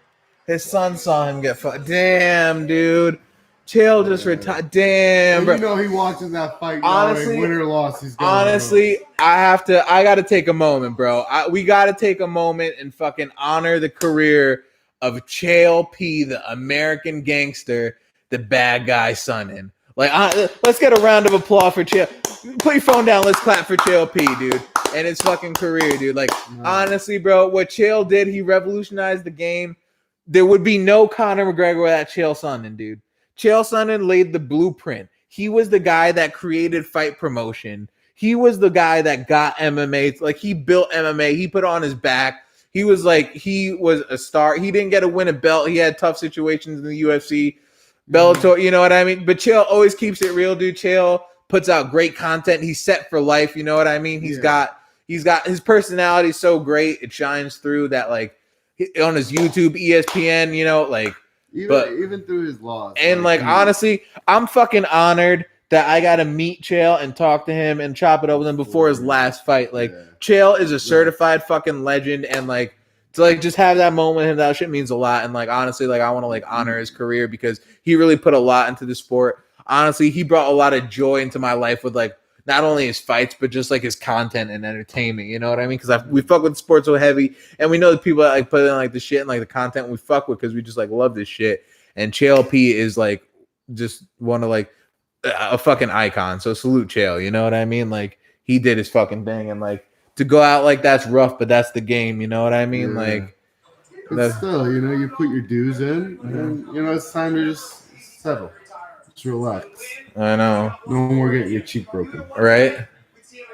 Like Josh Thompson said, it's never an easy time to retire. You know what I mean? Like,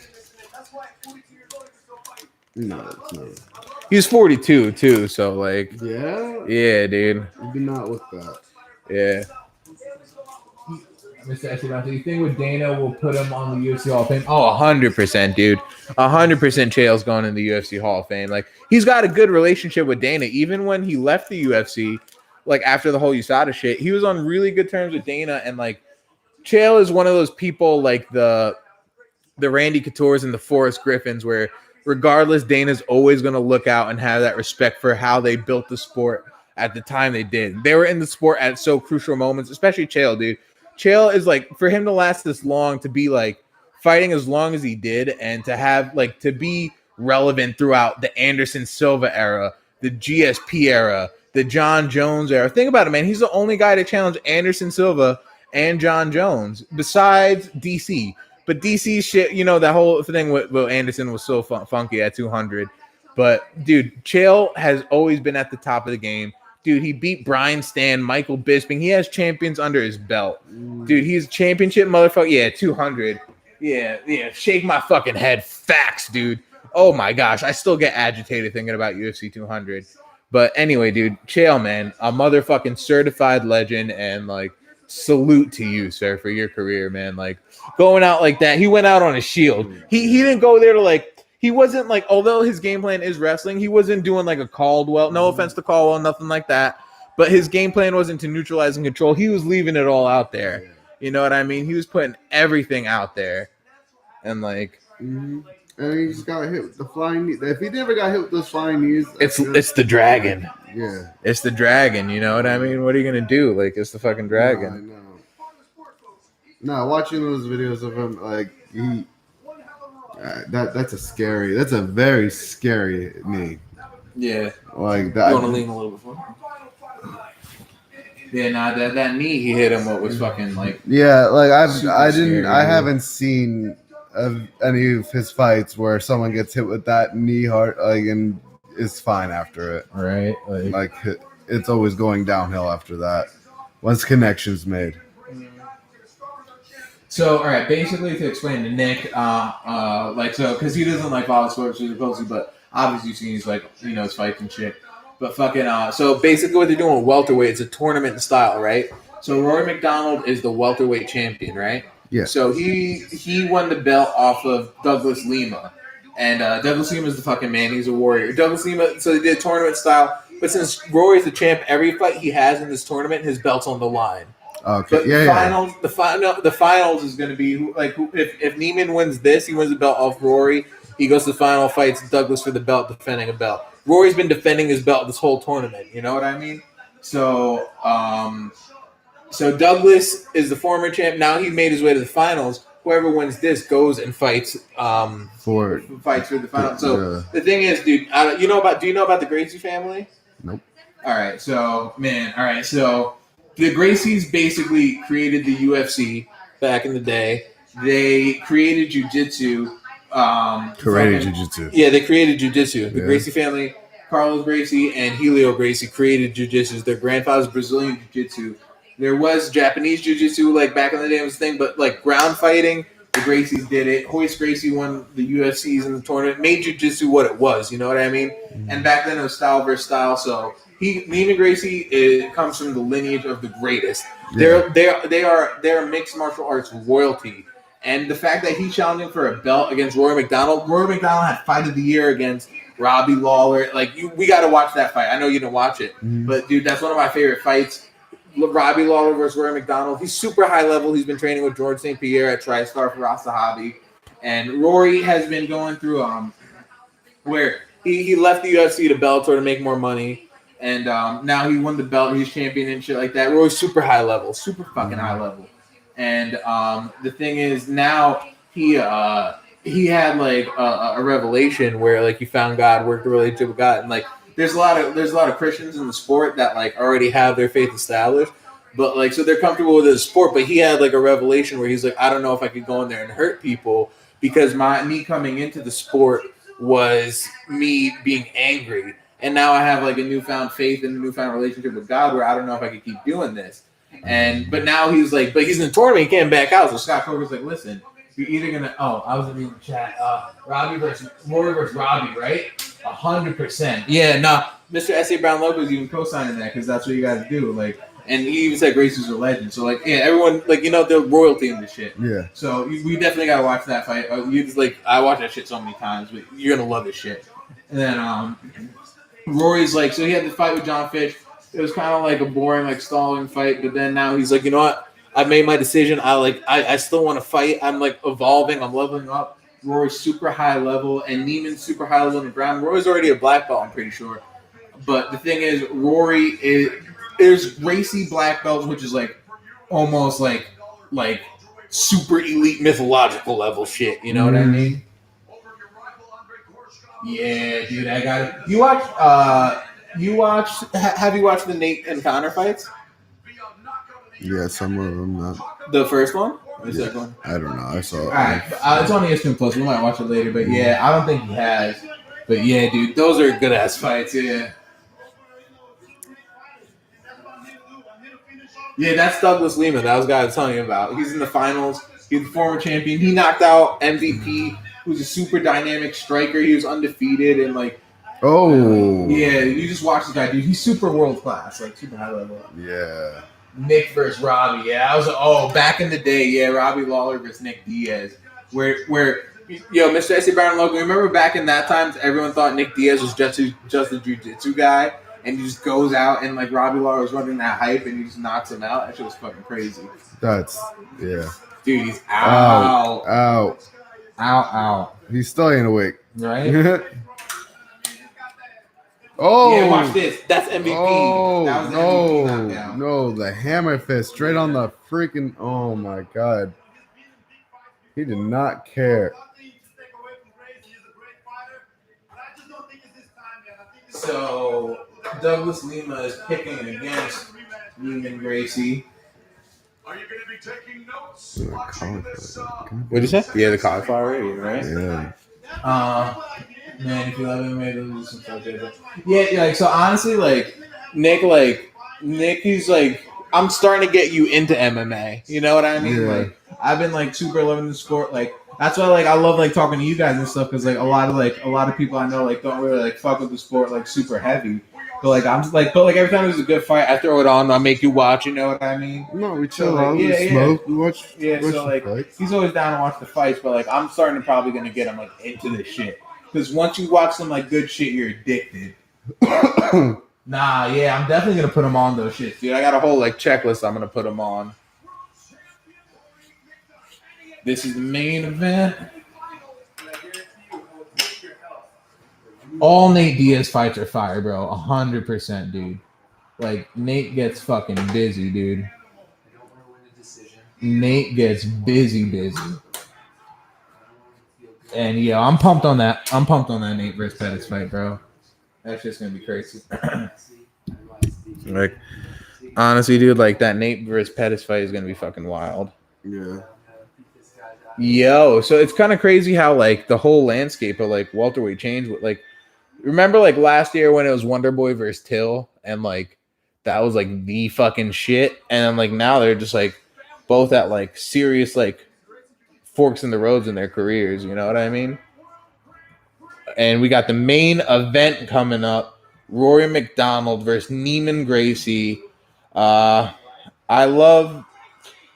fuck with Rory. I'm a big fan of Rory. I love his fights.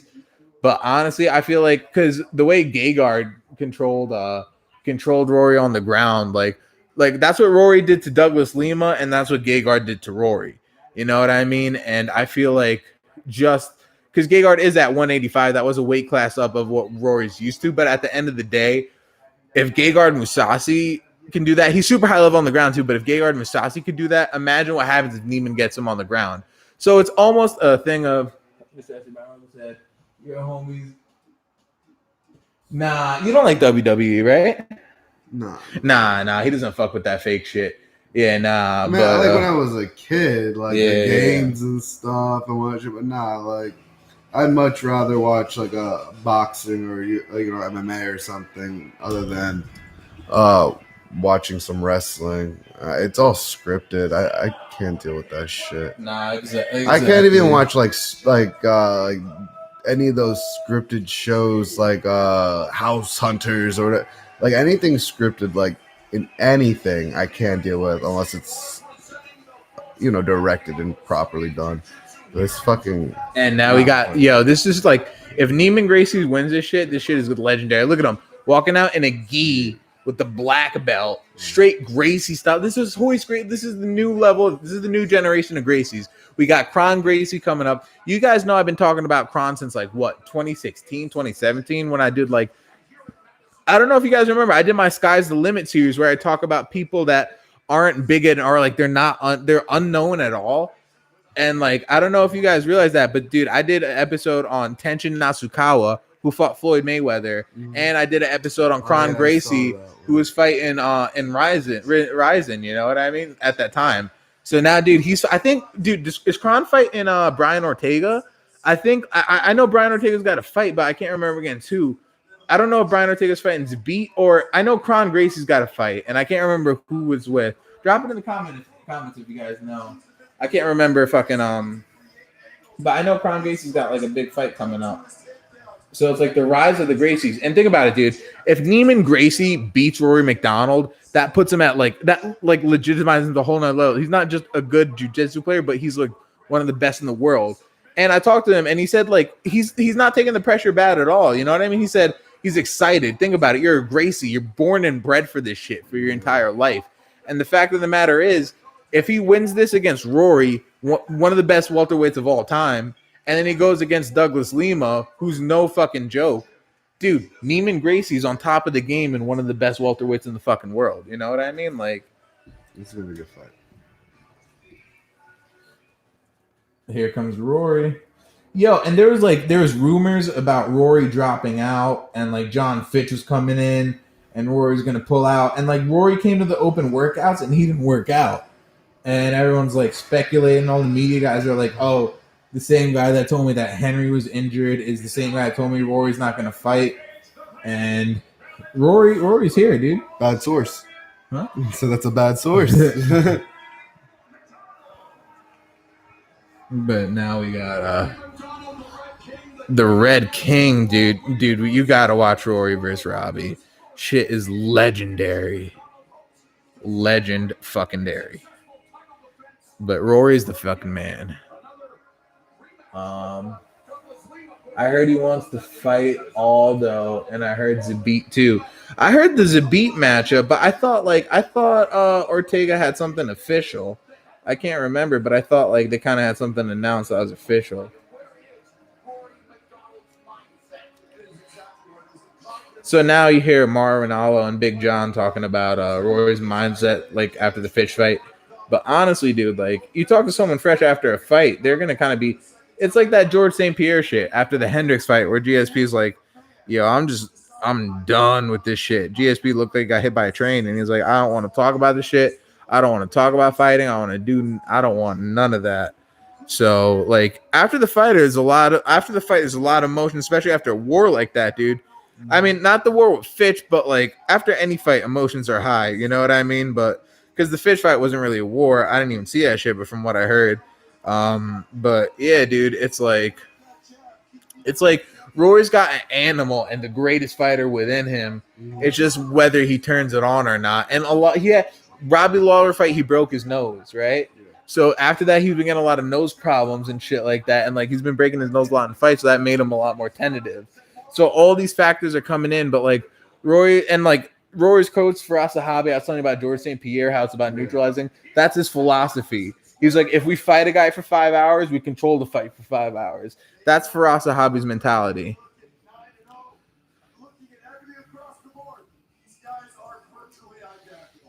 So they're virtually the same age. Neiman's a year older. Like, honestly, Rory's been in this position so many times. Like, he's not worried. He's not stressing anything. Rory's been in these positions. Rory's a world champion. He's been defending it. He's been challenging for world titles. Neiman seems like the pressure's not getting him, and he's ready for this shit. You know what I mean? So at the end of the day, it's like Neiman said he's going for the submissions. He doesn't mind showing his striking, but he's going to do the Gracie way. He's a Gracie fighter. So Robbie lip split. Yeah, dude. So Rory's nose broke. Robbie's top lip, dude. There's a cut here. His whole shit was ripped open from here to here and it was spread open. Oh. Robbie's lip was split in fucking half. Yeah, dude. Honestly, after I watch the next campaign, like the next Mastermind Mafia live reaction I do with Nick, dude, he's gonna be like an addict to this shit because I'm gonna put him on so many fucking incredible fights. As soon as Thompson Till and Masvidal Till happened, put him on. That was Sammy's head. Mm-hmm.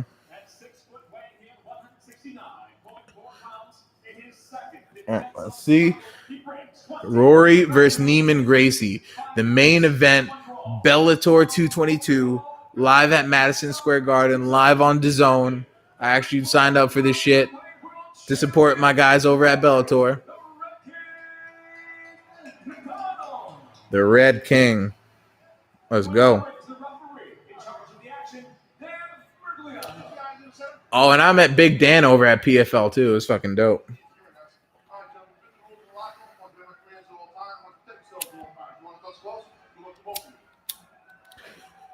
Yeah, like I could have talked to one of the guys there and like went to this, but like I had to come here, go back, and the traffic and stuff. And I figured it's doper to like have a reaction with the thing. You know what I mean? It's ASAP Ferg, 50 Cent, Casanova there. Yeah, 50 Cent's part of like Bellator, like yeah, like helping the promotion. Yeah. Oh, we got Rory with the good. Let me turn this down. Hold on. Rory's got the good hand, like good feints. Got him guessing. You see, Rory knows it's going to be on the feet, and Rory's an amazing kickboxer. We all know that. You know what I mean? But he just knows that he's outbeaten if he goes to the ground. Exactly, because it's a Gracie. He needs to stay out. He needs to stay afloat. Like that. He's trying to take out the legs. But when I was talking to Neiman said he's more than willing to display what he's got on the feet too. You know what I mean? Mm-hmm. And I don't think people understand how big of a deal it's going to be if another Gracie's a champion. You know what I mean? Like, especially a champion over Rory. Like, good jab to the body. They're standing. All right, yo, because Neiman was looking really good on the pads. I'm not going to front. Neiman was looking really good on mitts. He's looking really good on the pads. Oh, see, Rory with Rory's kickboxing. Look, it's looking like old Rory.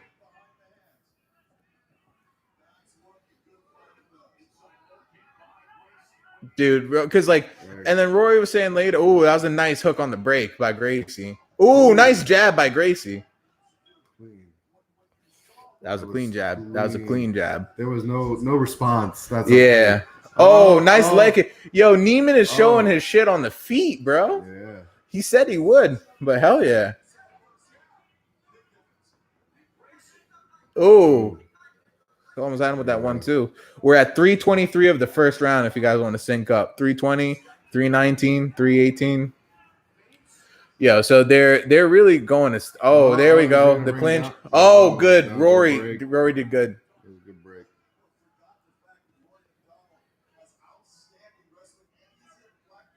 Rory is phenomenal. Oh, that was like a nice slip.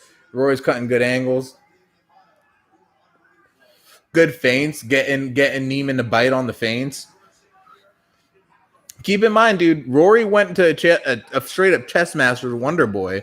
Rory on the feet is no fucking joke. Rory went toe to toe with Robbie Lawler for like 23 minutes.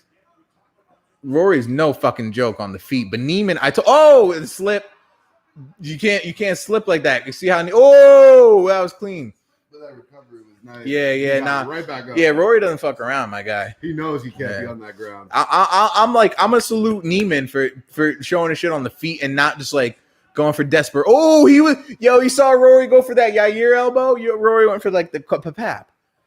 I said fucking quapapap, but fucking dude, Rory. That's really what he has to do though is just like start weakening his legs. Yeah. So when chop at the legs, chop at the body. He's jabbing in the body, but Neiman's looking good. They're doing good. He's holding his ground. No, I'm just saying, but no, No, I'm not disagreeing. I agree. The way that I'm looking at it is that Rory is going, if second, third round, he's gonna spit fire at him and just fucking take him. Yeah. So like right now, while he's got the distance and everything, take those weakening punches and kicks. So it like when he does finally get him to the ground, it's harder for him to recover. Right. I mean, that's what I would be doing right now, knowing that. I can hold my ground, but for how long? Yeah, and like honestly, it's cool because that was clean. He caught him, but he caught the kick. Oh, Rory, this is they're fucking going at it, bro. They're fucking throwing hands like they're not fucking around. Let's go.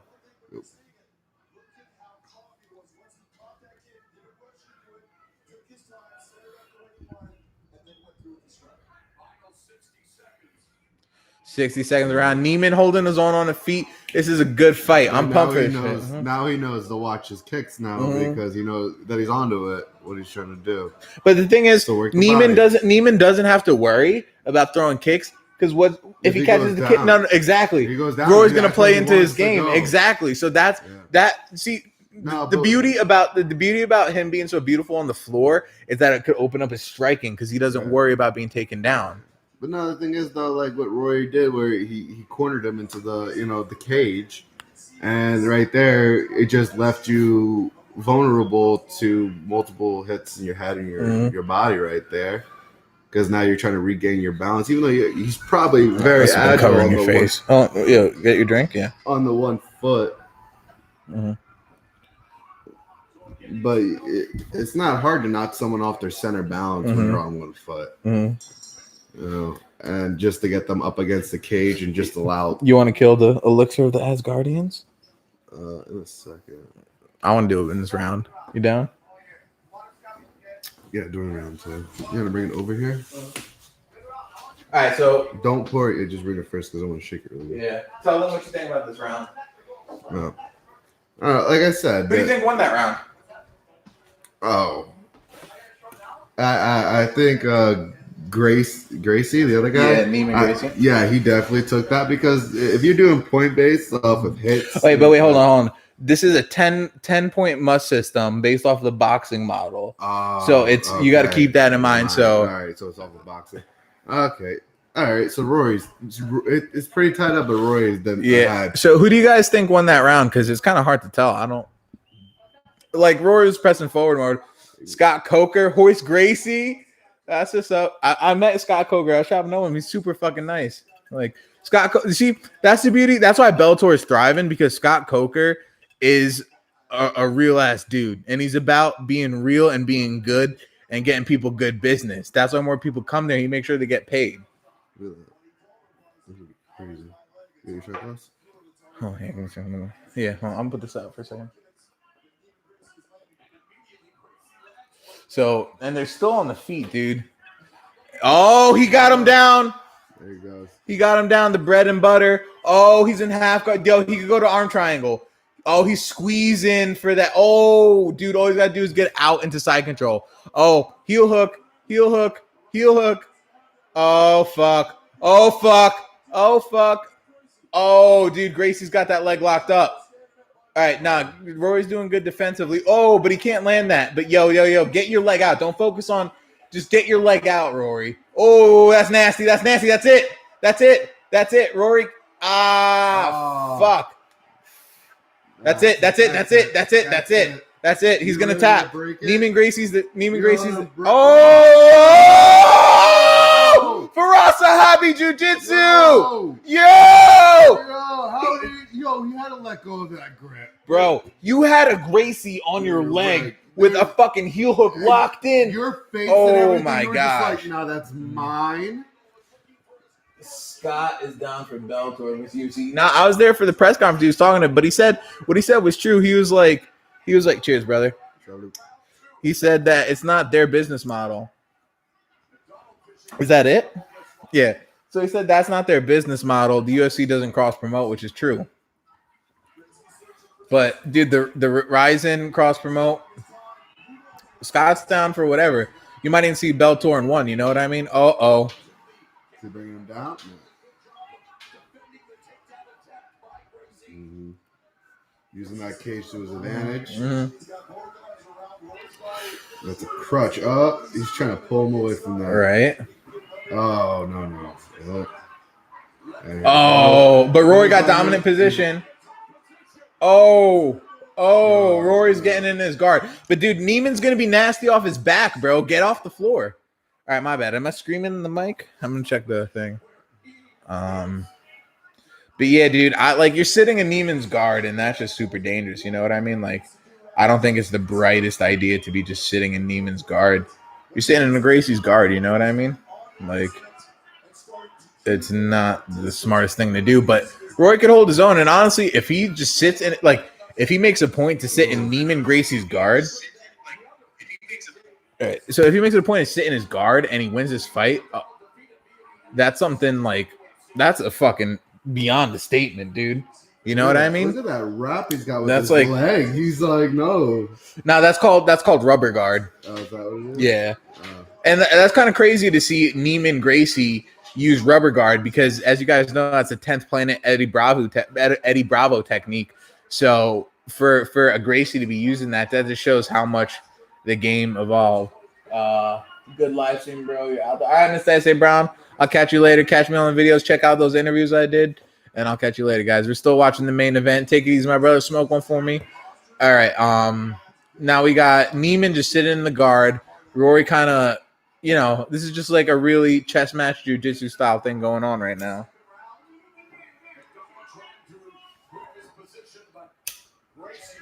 He's got that hold on him. He's not letting him get up. He's like, I'm under, but I'm still keeping that. You want to, a little bit over and talk? Yeah. Hey, that's just. Yeah, so, dude, it's kind of crazy that Rory's been sitting in Neiman Marcus. I said Neiman Marcus, like the store. Neiman Gracie's guard for what'd you say? About over a minute? Sitting in his guard for over a minute, and yeah. and he's holding his own. He's not in any danger. Neiman's not like, so what Neiman needs to do, he needs to either work off the rubber guard or get the feet on the hips to kick him off, but he doesn't want to do that. He wants him on the ground. So what he needs to do is get his feet up, like closer to on his shoulders, to start being able to threaten anything. But look whether at the it's situation right now. whether it's an omoplata or arm. Oh, nasty elbow drop by Rory. But like Neiman right now, he's tiring out Rory on the ground, knowing that he can conserve energy, but he's just leaving himself open for right. Like that's why he's trying to keep him down, because he knows if he lets him up on his feet, he's gonna come back down, and it's just gonna be punches coming down with them. He's using his body weight to that, right? And he understands that. He just wants to tire him out enough that when he gets back on his feet with them, like his punches and everything, his reactions are just gonna be that much slower, so he can pull him back down and get on top. Nah, but another thing is, it's kind of crazy because Neiman had him in rubber guard. And I honestly thought that because of the way Gegard handled it on the ground and stuff like that Neiman, like once he got to the ground, it'd almost be like a Dylan Dennis-esque type of situation, you know what I mean? Where he just kind of like bread and butter, boom, just cash a check, go home. But the fact that look at this, the locked in heel hook, Rory's jiu-jitsu, dude, Rory's a fucking crazy black belt. That's what I'm saying. Now he's showing that like he could hang with a fucking race. Dude, same thing. I was talking about the rubber guard, the guy Eddie Bravo who started 10th Planet, and like he was like he took jiu-jitsu and like evolved it to another level. He beat Hoyler Gracie in a grappling match, in a jiu-jitsu match, and that was like a big thing because Hoyler is like a big deal, and so like that really what helped legitimize 10th Planet, and the fact that Neiman is like. I don't know how good the Gracie rubber guard work is, because honestly, like once you got that rubber guard, I would say like go for gogopatas or omopatas, like spin for it. He wasn't even really threatening much in a rubber guard. It was more of a neutralizing rubber guard, more of a threatening offensive rubber guard. Yeah. But look at Rory's foot movement now. Yeah, now Rory, like, dragging. I told like Rory's a master at kickboxing and distance, and his kicks, dude. The way he blends his punches with his kicks, his feints, his striking is super high. Look at the range. He's dragging his feet with. He's trying to keep a plant. Yeah, so he could. He's on his toes and he sits down on it when he's in range. You know what I mean? No, if you see him, he starts dragging his foot before he throws a punch. Or a clean straight down the middle, a clean fucking straight down the back. What's that? Yeah. Look at his supporting leg, his rear leg. Watch. He starts dragging it, and then he throws the punch. Watch it, right? See it, right? Now, see? He just drags. He doesn't move it. He drags it. There. There. Oh, they're throwing hands, bro. I didn't think Neiman would be... Like, Neiman said it, so I took his word for it. I knew he's not... He looked good striking. He's holding his own, and at this point, if he just makes like... If it gets to the 4th and 5th round, he needs to start creating dangerous exchanges in the pocket where he could get dangerous strikes off or clinch. And he needs to do what the other dude Patrick Mix did to Bandejas. Ride the I told you Rory's nasty, dude. Yeah. No, I don't. Looking at his record, I don't disbelieve it. But you gotta watch like the. Oh, can you help Sammy out, bro? Yeah.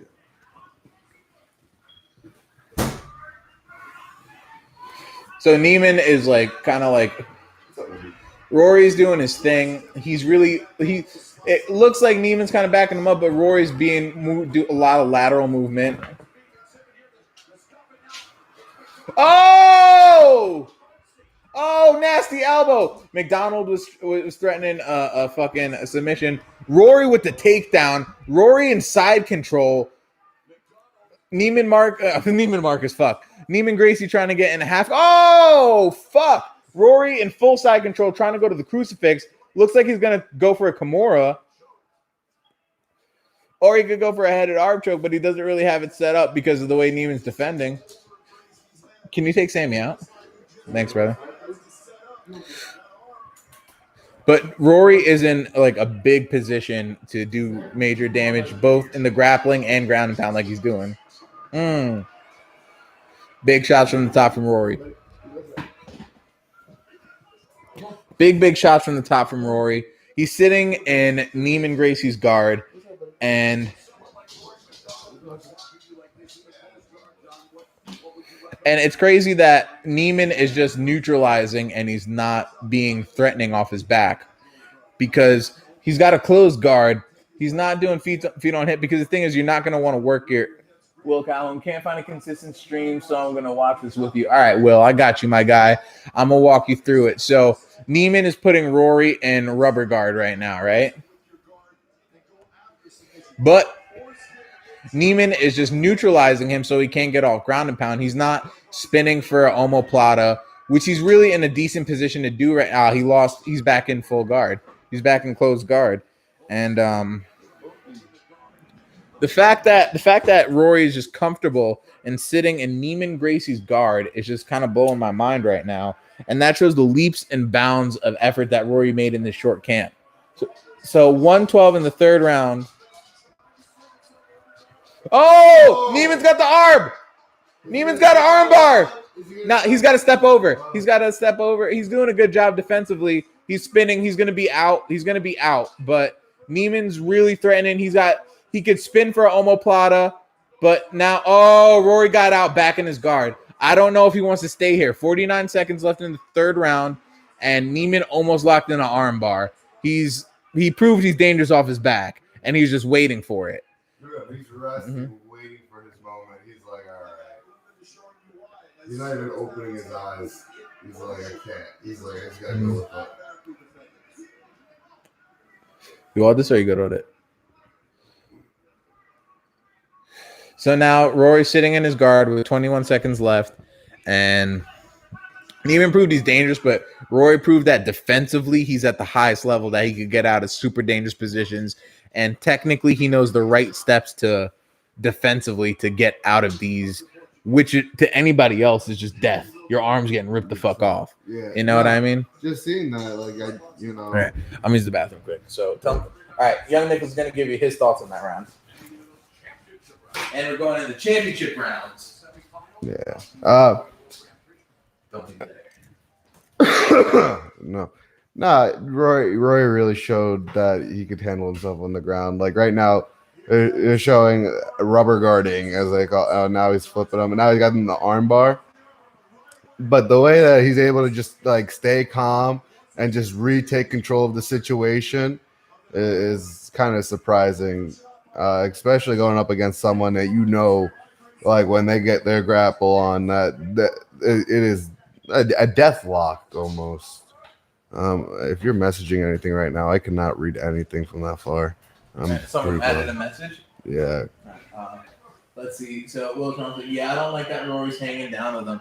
Yeah, man. Oh, Dex, just get up, baby girl. Yeah, from what it seems like, I'd like to see him throw his hands. Like show. He said he wants to show what he's made of. Yeah. He showed what what's his face is made of on his feet. So stay toe to toe with Rory. But I like honestly, he needs to get it to the ground, and he needs to be in top position where he needs to be sitting in Rory's. He needs to be in half guard dominant. He needs to be half guard where he's top position half guard. He needs to be in top offensive positions because off his back, Rory's proven that he's good enough to not get caught.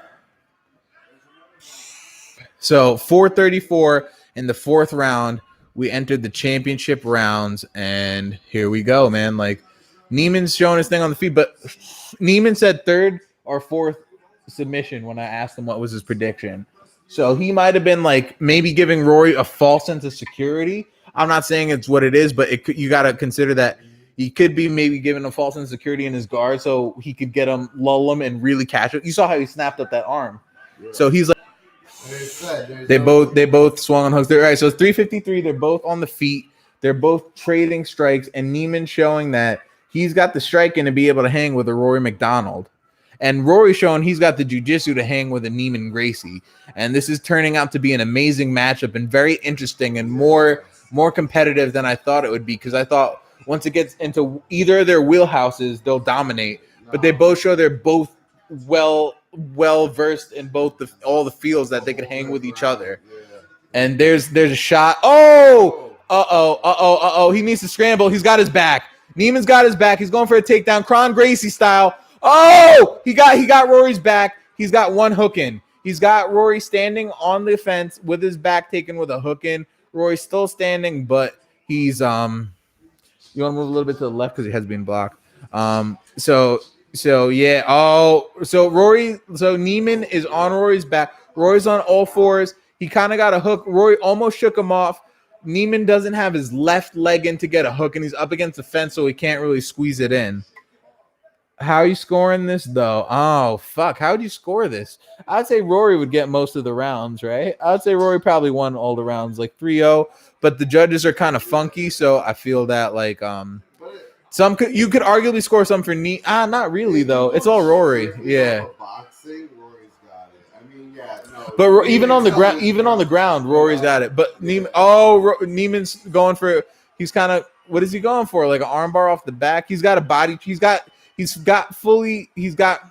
Rory. He had Rory's back with a body triangle. Now Rory spun into his guard. Now it's back to Neiman in the closed full guard, just holding Rory. Rory's in his closed full guard up against the fence. 2:02 of the fourth round.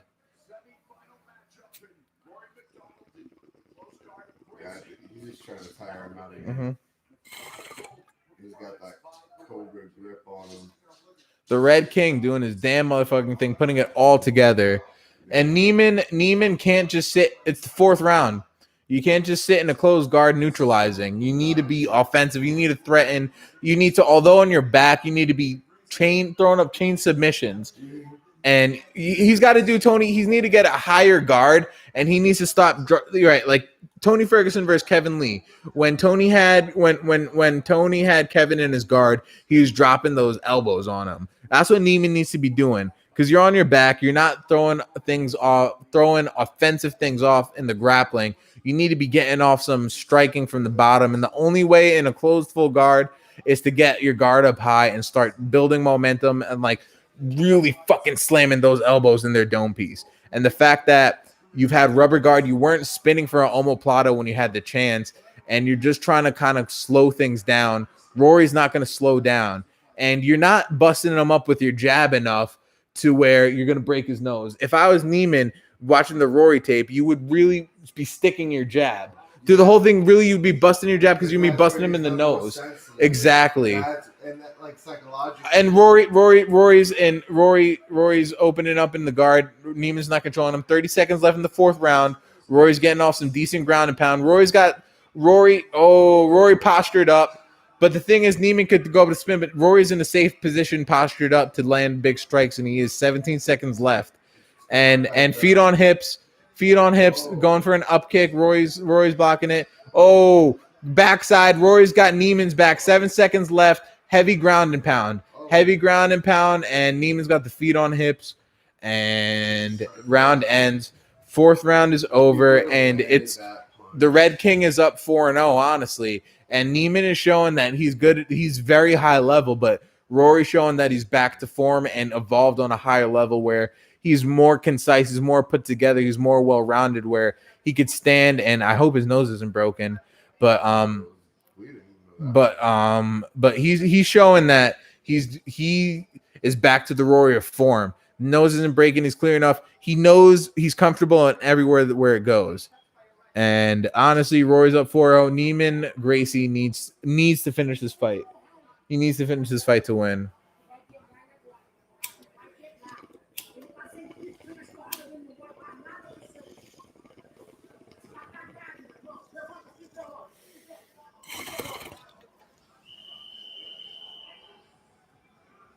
Neiman needs to finish this to win right now. Fifth round is about to start, and Rory is looking to form. Duchess, why do you sit right here, baby girl? I know you want to be close to me, but I need to sit too, girl. I know you're curled up, and I hate to wake you up, but I'm just going to move you. All right, so now fifth final round, 4:57 if you want to sync up. Mastermind Mafia, Bellator 222 live at Madison Square Garden. Fucking reacting live to the whole card, the main event. 4:46. Neiman's putting pressure. And he went to feint, and it was like kind of sloppy. I don't know. He feinted 2 shots and then shot for a takedown. He's got Rory up against the fence over under. I don't know if it was fatigue but the feint was clearly a feint, and that's not a point of a feint. He's kind of digging in to kind of like pick that leg out from under him whilst to get a hook. And yeah, Uncle Hank said just don't blow the nose. 100%. Rory, I think Rory's had a broken nose enough where he knows how to handle it. You know what I mean? He's been through mad fights. But like Cerrone, you know, you never know because Cerrone's a fucking veteran, most wins in UFC history. And there's just moments where he did it, so you never know. But now Gracie, this is what I said Gracie needs to do. He needs to get in top. So Gracie's on top in half guard. And this is exactly, he mounted him. He just mounted, that was clean. That was buttery. Neiman Gracie just mounted Rory, and Neiman's not really doing much right now, but I feel like it's meticulous that it's like calculated. He's not doing it. Yeah. So now Neiman got into the position that he needs to get. He's got his hooks in him. He's got him flattened out, fully mounted. And this is exactly the position that Neiman Gracie needed to be to win this championship fight. And this is exactly what I was saying in the previous round, what he needs to do. Now he's looking like he's setting up the arm triangle, and a lot of people get it to mount. But the thing is, he's so clean with sliding over. He can slide to side control, but a lot of people like being in mount and fucking Sammy. All right. A lot of people like being in mount and getting it. And because when you're in mount, you could more compress than like more push forward. So some people like constricting and some people like putting pressure. So when you're a Gracie and your shit's this clean, dude, when you're mounted, you got your hooks in where you have them mounted and flattened out as you want. This is a very bad position with half the round left, 2:35 left. And this is not a good position for Rory MacDonald to win. I mean, to be in, being that I think that he's up 4-0. And you see, this is what Caldwell needs to do. You see how he's wrapping his legs around? He's got it like this. This is Gracie Jiu-Jitsu. Now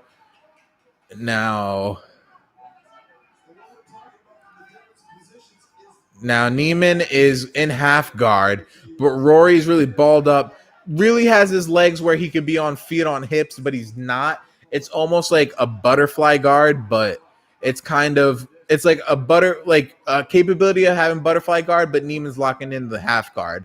So now you have Neiman. You really have it turned into a pure jiu-jitsu match where if you're scoring it on points, Neiman's winning this round, but unless he gets a finish, it's definitely not enough for just a round to be in there, unless the judges have it wonky, because he has been holding his own on his feet. He has that octagon control. I don't know if New York is in the unified rules, but the thing is, Rory's been getting the better on the feet, but Neiman has been Rory's been countering on the back foot while Neiman's been pressuring. So the judges count pressuring, and if they're not wise enough to take in the metric of Rory being a counter striker and playing that counter game, they might account for it. And they had a lot of wonky decisions and weird decisions earlier tonight, like that Kimble Ruiz fight where like Kimble clearly won it and it was a split decision. It was on the early prelims, but right now Rory's shutting him down, and it's 50 seconds left. Bank on the fact that he just took over the last 4 rounds. That's what he's trying to do. He's just trying to wait for an opportunity for submission or just let it run out. 100%. I'm tired of just sitting here watching the fights. Now imagine doing that. 27 seconds left, and Rory's in. You see, this is what Neiman wasn't doing earlier from the bottom. See how Rory's feet are up high or on the shoulders? Oh! Heel hook with 15 seconds, but Rory's high level. But Rory, even if he gets it, Rory can last. It's 8, 7, 6, 5. It's a nasty heel hook. It's nasty. 5, 4, 3, 2, 1. And Rory won. Rory retains his title. Neiman Gracie did a wonderful effort. He did incredible. He proved he's at a high level. He's early. He's early in his career. You know what I mean? I yeah. see that in comparison, he's only had this is his 9th fight, 10th fight of the career. I don't even know, but like in Bellator, it's not that. Yeah, I don't know. Yeah, that's what I mean. No, in the beginning, I think this might be his second fight in Bellator. I got to double check, but like that's not what I saw at the beginning. Not, but like he's been a pro fighter, but I don't know how many fights he had in Bellator. I got to check, but I feel like Rory clearly won more rounds, and he proved he was in Gracie's guard and he could hang on the ground. You know what I mean? So, dude, that was like. I hope he didn't fuck up his nose. I know. I think he was just testing to see if he fucked it up again. But in all honesty, he should have been working them jabs.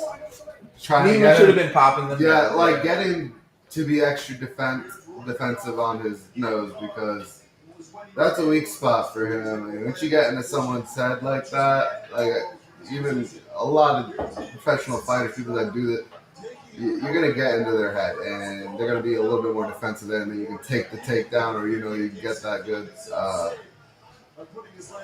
good body hits him. There's no pressure on the elbow, but it was a beautiful attack by Gracie. Yeah, but Gracie showed that he's super sharp with his shit. He was always threatening, you know what I mean?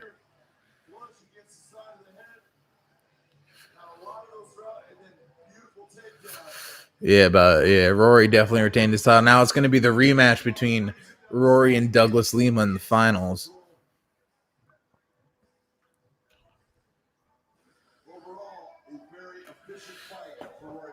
Very efficient.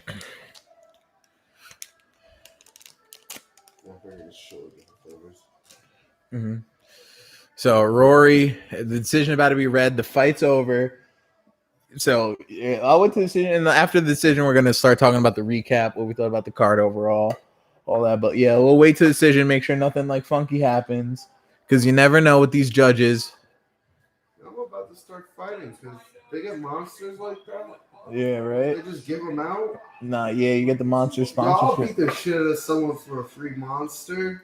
Yeah, Nick is fucking hooked on monsters. Son, you don't understand. You put a monster at the end, behind that guy, you get someone standing with that monster, I'm going for him. Yeah. Oh, hold on. Oh yeah, Rory, unanimous.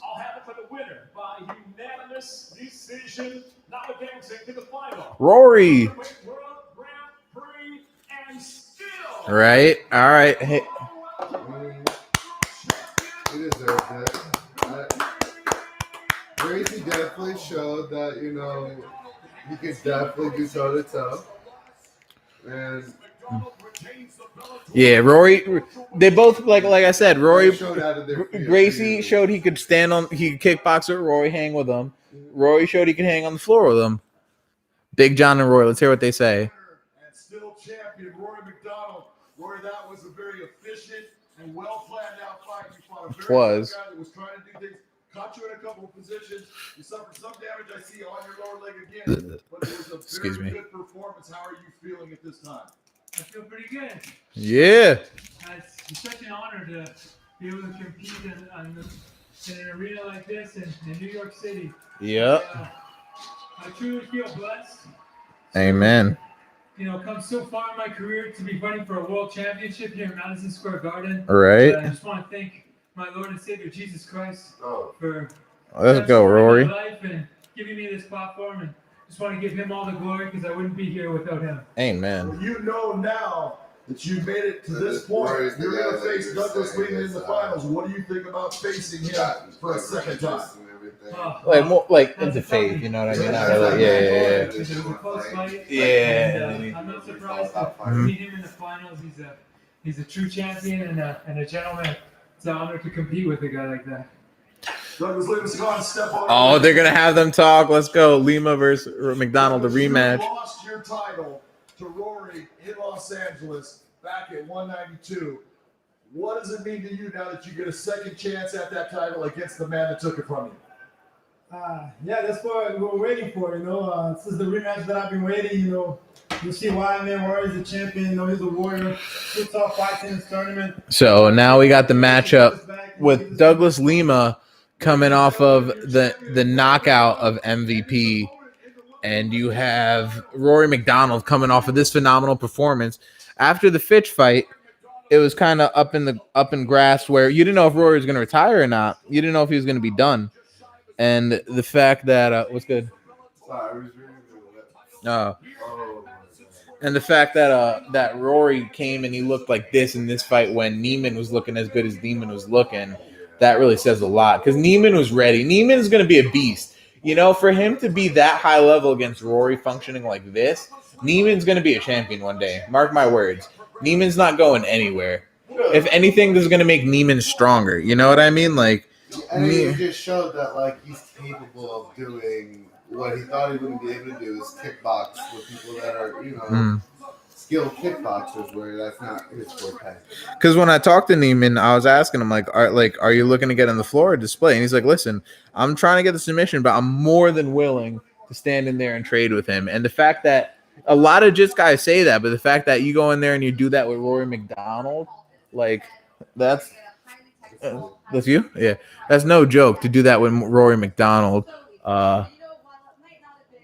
No doubt. Oh, who else we got in here? OMG Simon, who's winning and what round they in? All right, my bad, Simon. I didn't see this. So Rory MacDonald won a decision, 5 rounds, and Rory MacDonald outstruck him on the feet, but Neiman held his own. It was good striking on the feet, and Rory showed that he could hang in his guard, and the gist game that he's super high level, and Rory showed that. And Neiman threw up a lot of submissions that were locked in, and Rory showed that he was technically sound and super high level, that he escaped the proper way. So Rory proved that he's on the top of his game. Bellator fucking coming through, showing their super high level, man. They are, like, we all knew Bellator is a premier organization, but with Scott Coker and the moves he's been making, man, he's been proven, like, dude, it's this night of fights were incredible. Like, you know what I mean? It was a good ass night of fights. You know what I mean? Besides some lulls and with like the Caldwell, but shout out Caldwell. I fuck with you. You know what I mean? Like a 30-second submission. Right? Yeah. 30-second submission, unseen. Right. From someone we didn't think was gonna happen. Right.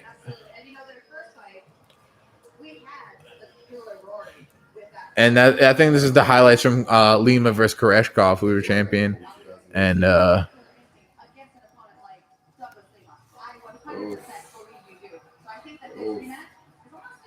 a goddamn snake. Right, dude? Yeah, and then he chokes him the fuck out. Yeah, And he's dead. Look, when he gets back, he looks like he's still asleep. Mm-hmm. It's like stand the man up. He's like, we'll do it later. Do this for show. And then you got, and the way he knocked out MVP was fucking crazy. You know what I mean? Like, And when is this next fight? The championship fight? I got to see. I'm not sure. I don't think it'll be tomorrow. Yeah, no, it's not like that. But like, yeah. So, man, great, crazy night of fights. We're like, we're gonna come into the Bellator. We're gonna turn it into the motherfucking Bellator 222 post-fight show right now, and we're gonna give the recap and our analysis of the fight since we what we thought about it. I'm gonna just start off and talk about real quick about just from what I remember in the beginning of the prelims. Aaron Pico, man. Aaron Pico, he showed that with Greg Jackson and Jackson Wink. I talked to him a lot about that, and he talked about how it changed and how it's like blending into the training lab training. But I feel like Jackson Wink really said, listen, you're an amazing wrestler. Just start utilizing that. Like, I felt like they were like almost being like, yo, just go the Khabib route. But the thing is, he was securing a lot of wrestling. He was securing a lot of takedowns, a lot of dominant positions. But that one mistake, that one lull where you just shot in when you shouldn't have, and it just cost them everything. And like I said, man, Madison Square Garden and the flying knees, man, it was fucking crazy. But yeah. So next one I'm talking about is Ricky Bandejas versus Patrick Mix. But since Nick like took that shit on point, like let me see what I'll throw that to you, brother. What do you think? Like, tell me what you thought about that. Tell me. Honestly, the flying knee guy? No. Patrick Mix versus Bandejas. Got the back, yeah. And then the body triangle and just like. I mean, I feel like that was taken away from him. Like, no, granted, that was clean and that was, he's got his opportunity and he took it as fast as he could. But if I would want a rematch on that, just for my own self, because at that point, he's sitting there thinking, I just kicked his ass in 30 seconds. No one knows who the fuck I am. They know who you are. the nigga I just fucking took down, no problem. Did the white guy just say that word? Okay. No. But like just for your own self, like honestly, I if I was him, I would have just been like, yo, let's just like spar at the gym and see who wins for real tomorrow, because neither of us are tired. Between Band-Aid House and Ricky Mix. Yeah. Well, yeah. I mean Patrick Mix. Patrick Mix. Yeah, Patrick Mix. Yeah. I would just for my own self pleasure, but that's me. And I got there's a couple times, but you don't expect a 30-second submission. You don't ever expect a minute submission, right? Like, with no contact, like where he just straight up gets the back against the cage, gets a body triangle, Damian Maya style backpacks, and actually sinks in the choke. Like there was no toe-to-toe contact. Like the man was for most of the fight not touching the ground, and won it under 30 seconds. Yeah, I'm gonna call Dan, see what he thinks if he's up. Dan, are you there, brother? I'm gonna call you. I'm gonna see if you're up. Wake it, young Nicholas style, 14 times in a row. Yo, my guy, Nick's my brother and everything, but he's got like a stalker style of calling. He'll be blowing your shit up. My guy answered my phone the first time. I think it's about time for me to. No, I'm not gonna say that. I was gonna say it's time for me to cancel the zone subscription, but I fuck with Bellator, so yeah, support them. But Dan might be out, so I don't want to wait. He's got kids, so I don't know. Wake him up. Call the kids. Yeah, man. So, but dude, fucking my guy, Chael son, and man, I had the honor of meeting him and talking to him earlier this week, and talking to him and. Little did I know, man. I was talking to him. Maybe this was always the plan. Maybe this was always his last, he knew it was the fight because when he was on Ariel Helwani show, he said that this is the last fight on his contract, right? And he said that this is the last fight on his contract, and that he had 4 fights. Well, he said 4 on the Ariel Helwani fight, but on the post-fight show, he said 5. So he was in contract for this. He said that he was done. He was out of contract for this fight. He was in this, but like it was the last one on his contract. But man, to go out that way and but Chael, in my prediction video, I said, man, like Leota's probably gonna catch him with some shit. I talked to Leota. He said he's gonna be searching for the knockout. We know Leota's been doing his damn motherfucking thing since even when he left the UFC, it wasn't because he was washed up, dude. He went to that war with Eric Anders. He fucking killed Vitor Belfort. Granted, it wasn't TRT Belfort, but it was insane, dude. Like, I can't believe that the flying knee twice, dude. Leota 2 rounds in a row. And the second flying knee, what was in within 15 seconds, 20 seconds? Like 10 seconds of the second round. Yeah, and it wasn't even like, he was attempting. It wasn't an attempt. He made contact. He knew he was making contact.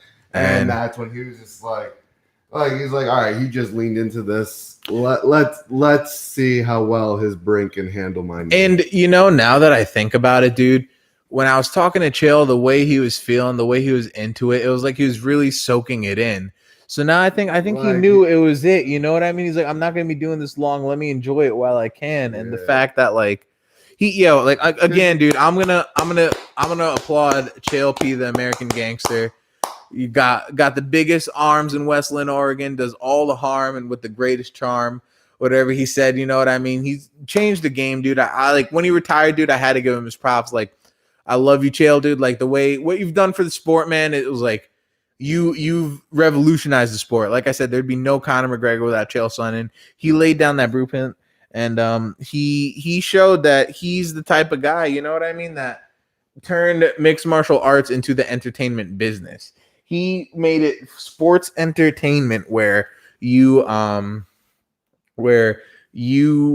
have to sell the fight and the promotional aspects of it, and his whole shtick, you know what I mean? Granted, like, he was a giant fan of pro wrestling and all that, and like whatever he did with it, and like he took it and he brought it into that whole thing. He brought it into his whole thing of mixed martial arts and promotion and creating his own character. He, even the Wanderlei Silva fight, he turned heel in MSG. he was shitting on New York. He was like, I hate New York. The only thing about this fight is da da da.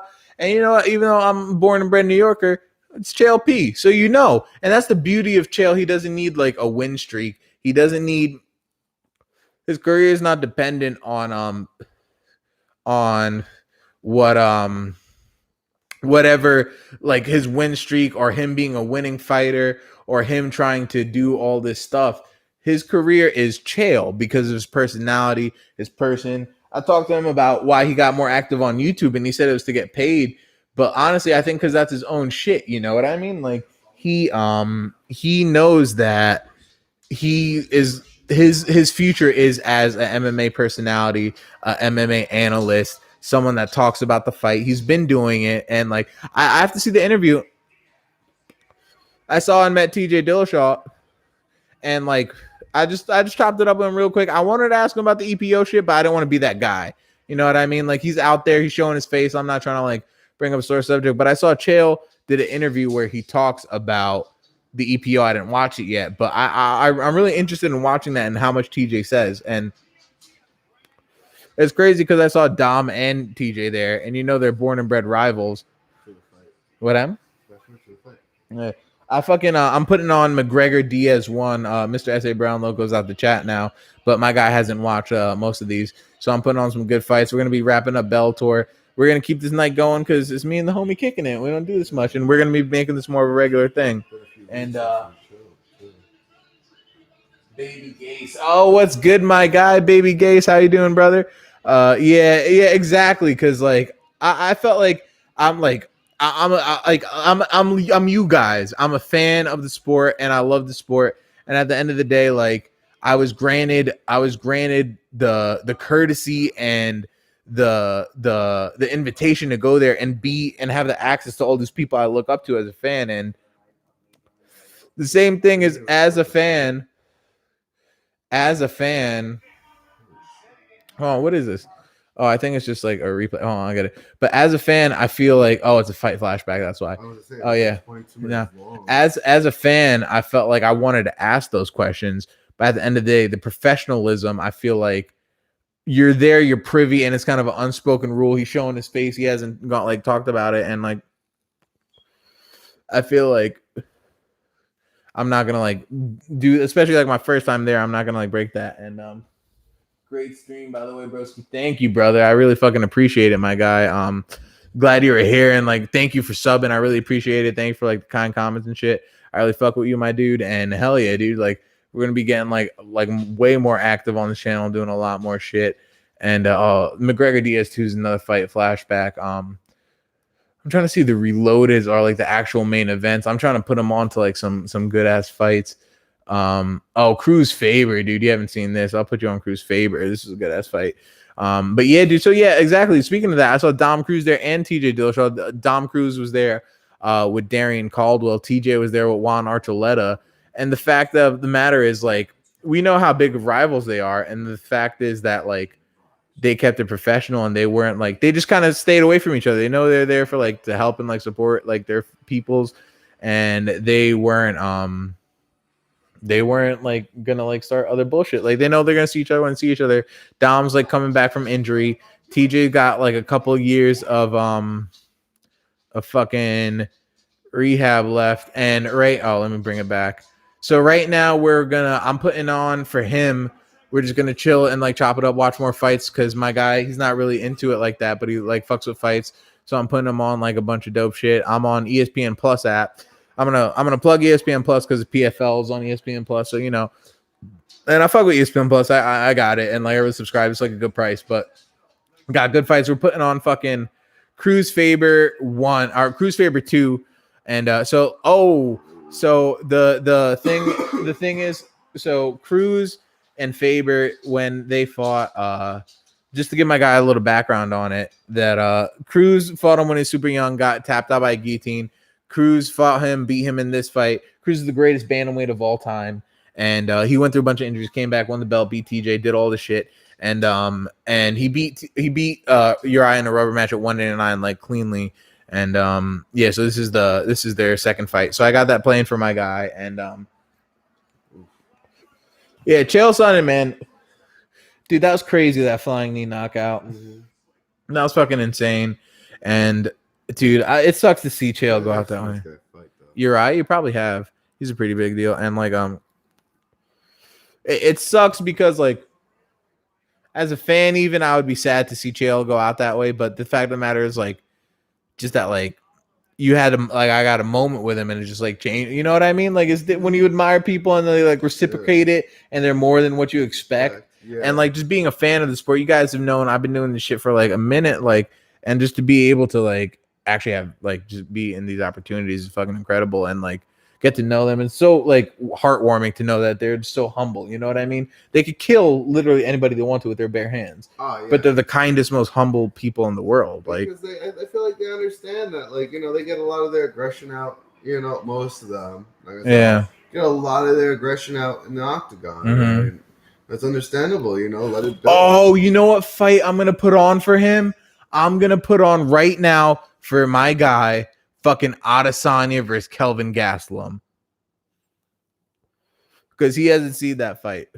And I'm not gonna lie, we were tripping on some boomers, and like he passed out, but like later, like I put on that fight and I was watching it, and like that shit was fucking incredible. That was UFC. They have it on here. Let me see, 236. Yeah. Where's the main event? Hold on, you think? Hold on. So I'm gonna get this fight, fucking the main card. Here we go. So yeah, man, I'm putting him on this fight, and yeah, dude. So Ricky Bandejas, like everyone I was rooting for, kind of like took a L, but like I was rooting for Lyoto and Chael, but like I don't want to see Chael go out like that. You know what I mean? But dude, Chael went out there giving everything. You know what I mean? He put it all out there. He didn't fucking he didn't hesitate. He wasn't tentative. He wasn't throwing desperation takedowns. Chael Sonnen really put everything out there. He laid it all on the line. He knew it was his last fight probably, and he just went for it. You know what I mean? He sent it. Chael sent it. And he said, you know what? I'm going out on my shield. If I get knocked out, it is what it is. But I'm at MSG, the People's Main Event. He was doing a lot more media, and it's like he's gonna send it, and he did. And I like, you respect that, you know? No. I'm glad to see Rory's back to fucking form, evolved. Rory went like Super Saiyan Blue.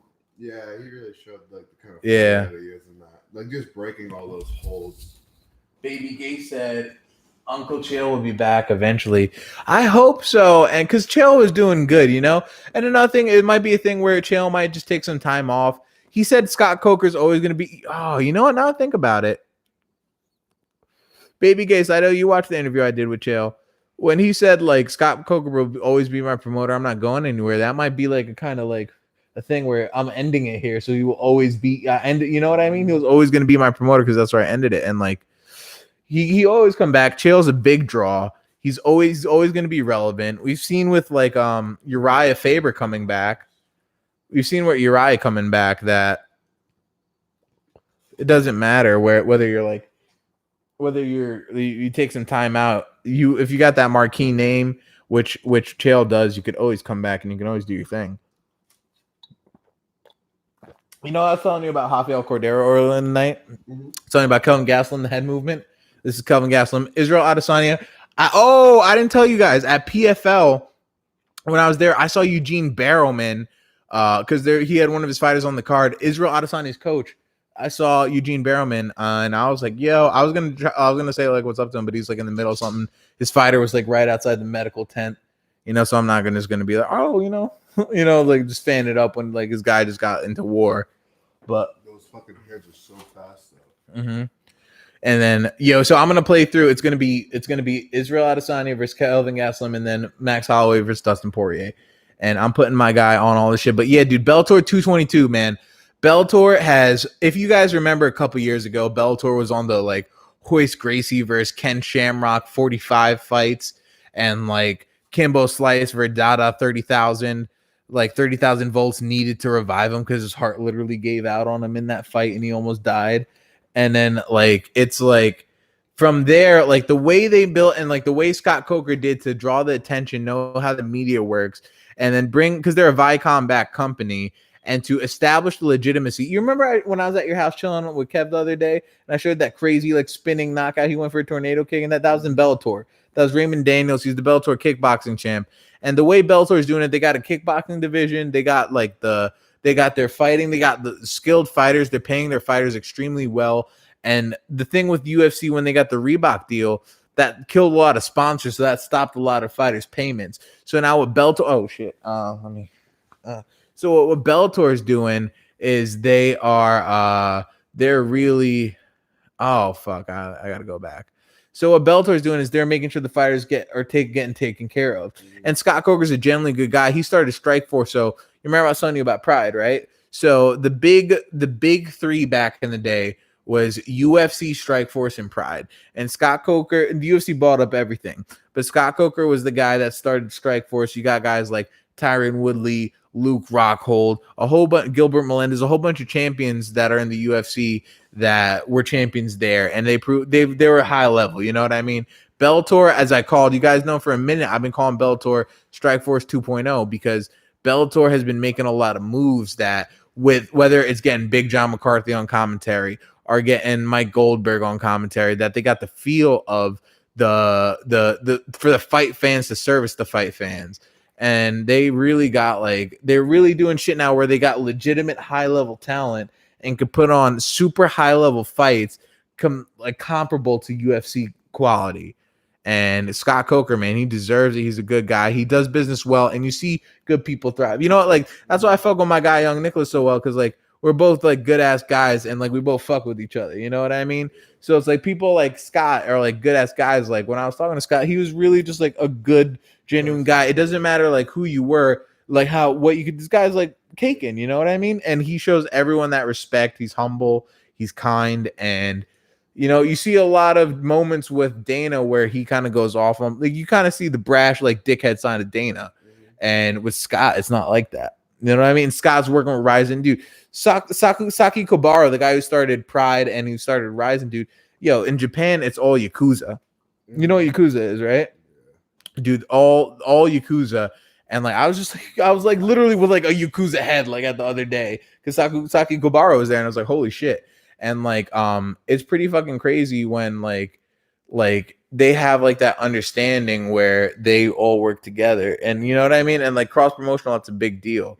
And the fact that Scott even opened up the doors to the UFC, it's UFC might not do it because that's kind of giving legitimacy, because if the other person wins, you totally legitimize your competitor. You know what I mean? So Scott's more of the martial arts, and UFC is more of being the dominant side of business and being the global leader of everything. You know what I mean? And yeah, dude. So Bellator has really been making moves, and this fight card at MSG compared to what they've had in the past, it's super progressive and evolutionary. You know what I mean? For the fights to be that quality, and the way they take homegrown talent, someone like Aaron Pico, and just do shit like that, and they're really doing their thing. You know what I mean? Shout out to them. And yeah, I can't believe Chael's career is over. It's pretty crazy. So right now I got on in the background for my dude. I got on Israel Adesanya versus Kelvin Gastelum because he hadn't seen the shit, and this shit was fight of the year.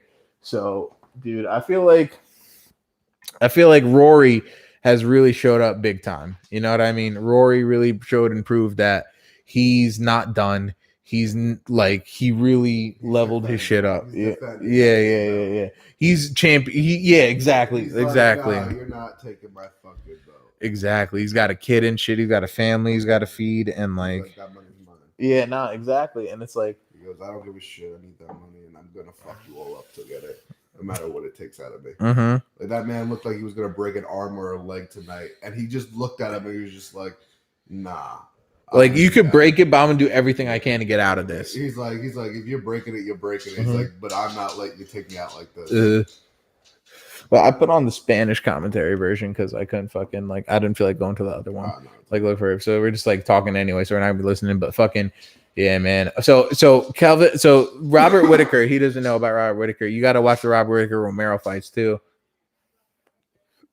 Incredible, dude. I'm trying I'm putting fights on that he's gonna turn into an addict with this shit because when you guys watch this shit and like you watch good fights and it's just like it all takes is that one to get you hooked, just like crack.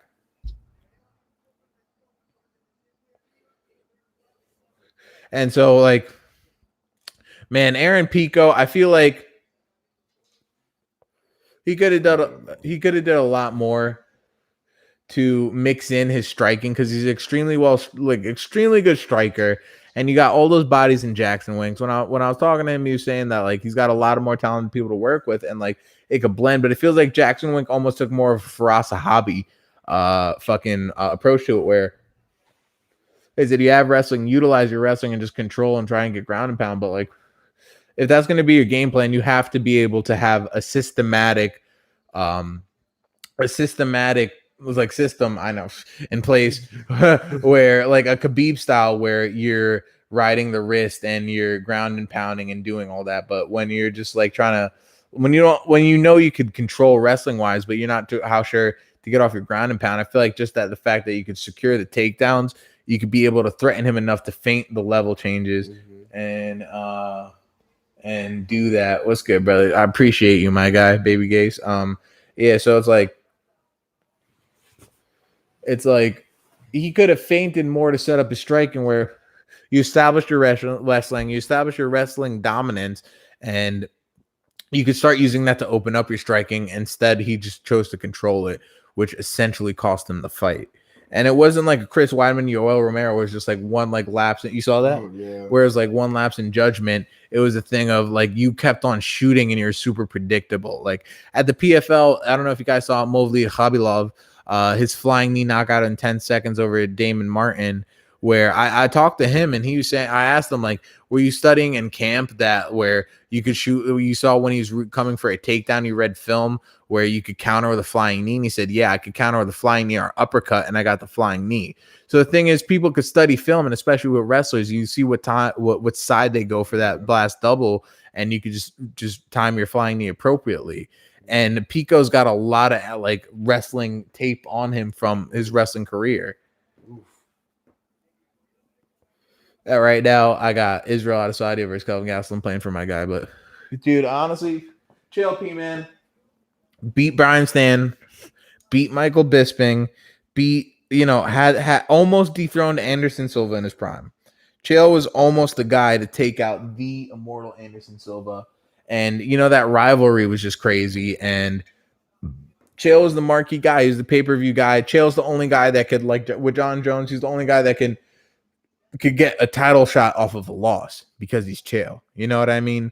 And honestly, what he's done for the sport, what he's going to continue to do to keep growing the sport, because he is a master marketer, a master promoter. I wouldn't even be mad if when Dana leaves, if Chael becomes president of the UFC, because I feel like he's got the capabilities. I know a lot of people would say DC, but I don't really see that. You know what I mean? I feel like Chael just understands the promotion side of things, because like, it's like, what would you rather have? Like someone like a fighter, like a born and bred fighter, like running the organization like a Donald Cerrone or a Conor McGregor?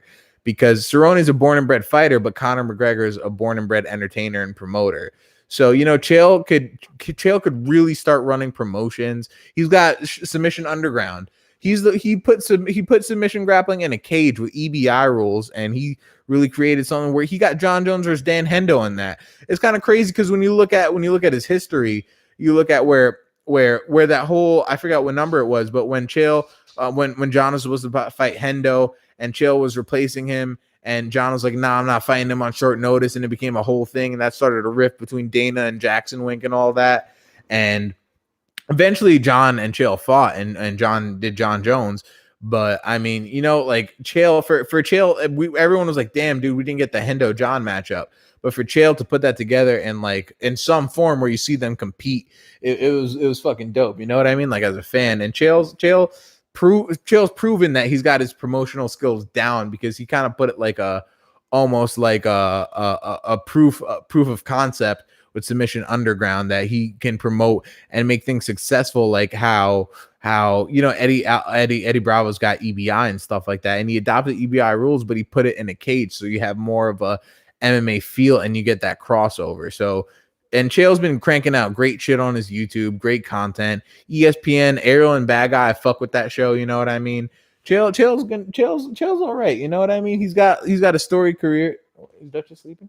Yeah. He's got a storied career, and he's straight. You know what I mean? Like he's money. He's got, and at the end of it, he added mad legends on his resume. Rampage, fucking, he fought Fedor. He got a lot of things. He's held his own with a lot of people. You know what I mean? You could even argue Chael tap Tito. Like Chael said, I fuck with the American gangster. I'm saying he tapped Tito. What you gonna do about it?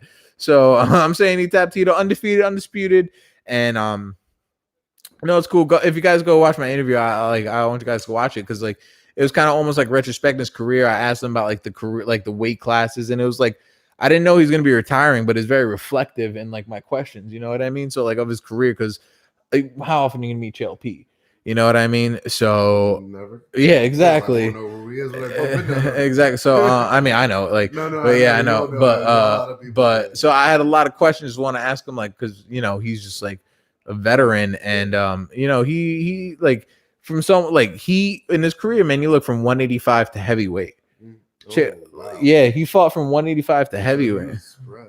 He was doing his thing, and Chael, man, like he salute to Chael in his career, and Rory MacDonald doing good. Darian Caldwell, I can't believe, like, he kind of like what Dom Cruz said in the corner. He said, "You need to wake the fuck up." You know what I mean? And he didn't.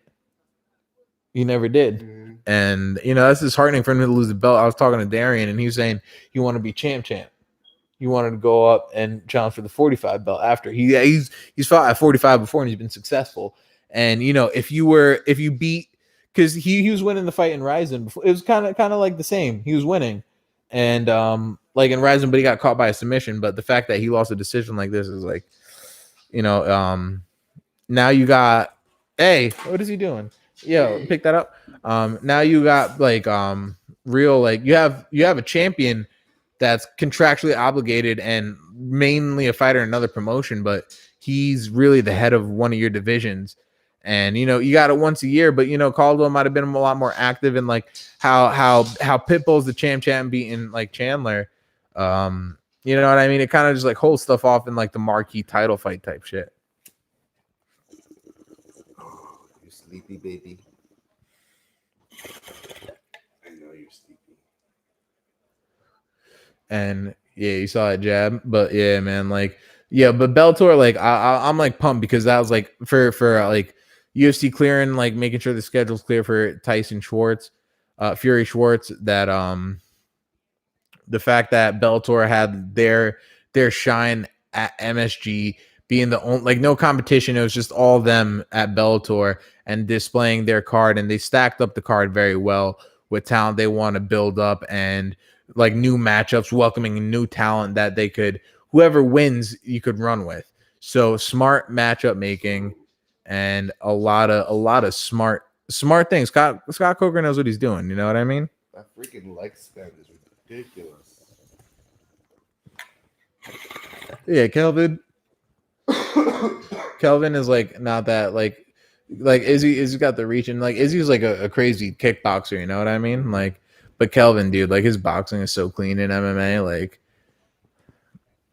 and man, like, what do you think about the Bellator card, bro? Oh shit! I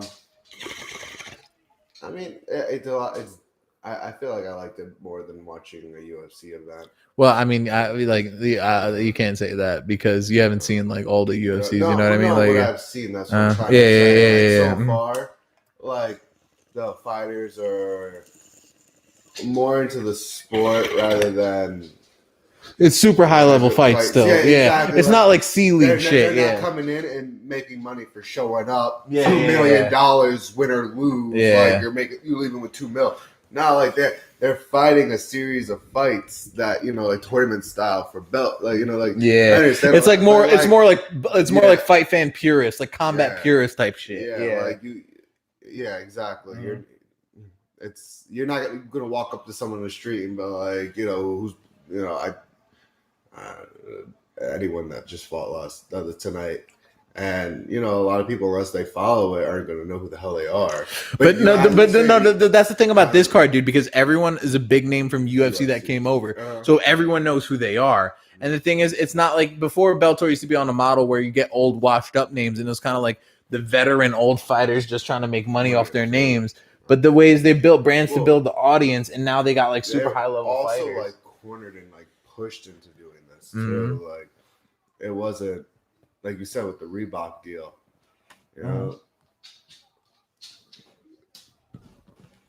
They needed a better way to make money and off of their fighting, and not just because of a brand on their on them. Nah, 100%, dude. Like, they like, look, I have skill, and I'm going to display it, and then you're going to give me a fuckload of money, right? And everyone has the same goal. It's not. I didn't see anyone in there like. I don't know in depth into it, but like, there's rivalry, but there's no hard-headed rivalry. Yeah. Like, you see the sportsmanship. He's like, yo, I want this belt. Like even the main card, when he had him in the leg bar, leg lock, and the arm bar. Like there were times he could have snapped that shit, no fucking problem. Yeah. And he was like, nah, I'm not trying to like ruin your career. I'm just trying to win. And like you can see that, like he could have won, but he loosened his grip. He had to loosen his grip in order for him to get away like that. Even though he's very slick and gets through stuff, but like they're focused more on the sport as itself rather than a name and everything. It's their name to it. It's that they could do better, and to show it, they're gonna make the money. Israel Adazanayam, or whatever that name is. I feel like he's gonna win this fight. And yeah. Oh my god.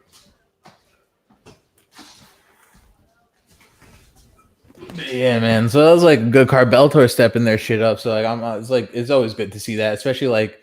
This was a big card. It was a cross-promotional card. It was at MSG. So they really, I feel like they really showed that they're a competitor. And also, like, something that's really beneficial to them is that, like, even though UFC signed the exclusive deal with ESPN MMA and, like, ESPN overall still covers Bellator and all of MMA. You know what I mean? It's not, like, exclusive to whatever they're contracted with. They cover the whole sport. So, like, I felt that, like, really heavy, too. So that is going to help Bellator go, and like, you know what I mean? Like the Chael works for ESPN too, so that works with the promotion, and they're going to like run like highlights and shit of like from this night, especially because it's like the only mixed martial arts fights going on for this night and for the weekend, so it's going to be like the Tyson Fury fight, whatever happens with that, and all Bellator taking over. You know what I mean? So Bellator is smart where they are really finding their niche with like the whole Friday night thing, and even if they have like fights like the same weekend as UFC, they're doing a thing where they're not really competing, but they're just really servicing fight fans where you just have like two days of fights. You know what I mean? So like shout out Bellator. They're really, really doing their motherfucking thing.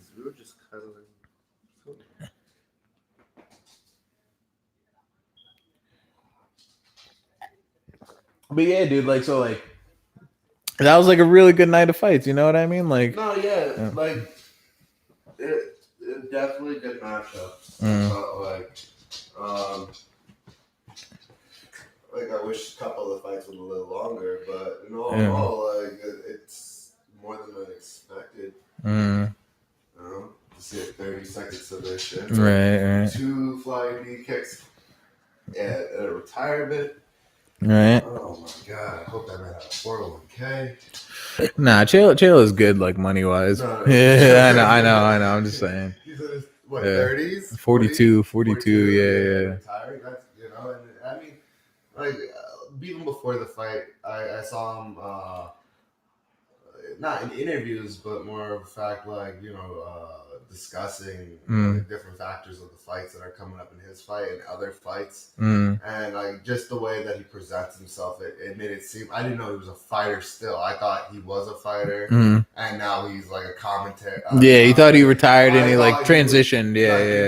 Or even like like not even retired, but just said, all right, I'm gonna do this for a bit, and then I'll come back later in life, like if I want to. Yeah. But just to see, like, he jumped in the ring, because when he was walking out, I was like, what?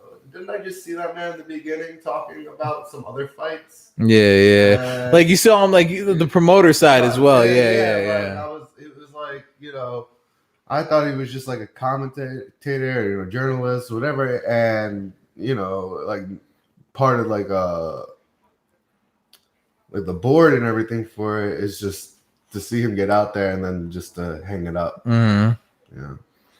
I wish he would have won the fight though, but I mean, he put it out there. Yeah, he laid it on the line. Yeah, to recover from that first fly. Yeah, to not just be out after that. Yeah, ground, and I looked at you and I said, that man woke up when he hit the ground, because it said like you're either going out like this or you're getting up. Yeah, you're kicking, and that's what he ended up doing, was getting up, kicking, and he was fighting because he's like, I'm not going out like this. He's like, I want to show you that, like, even after, like, I can't see anymore, and everything's a little twisted, and there's 3 of you, I'm still gonna lay him in. I'm gonna show you, like, you best believe that, like, I'm gonna go home and put ice on my head and all over my body after this fight, because that's how much I'm putting into it.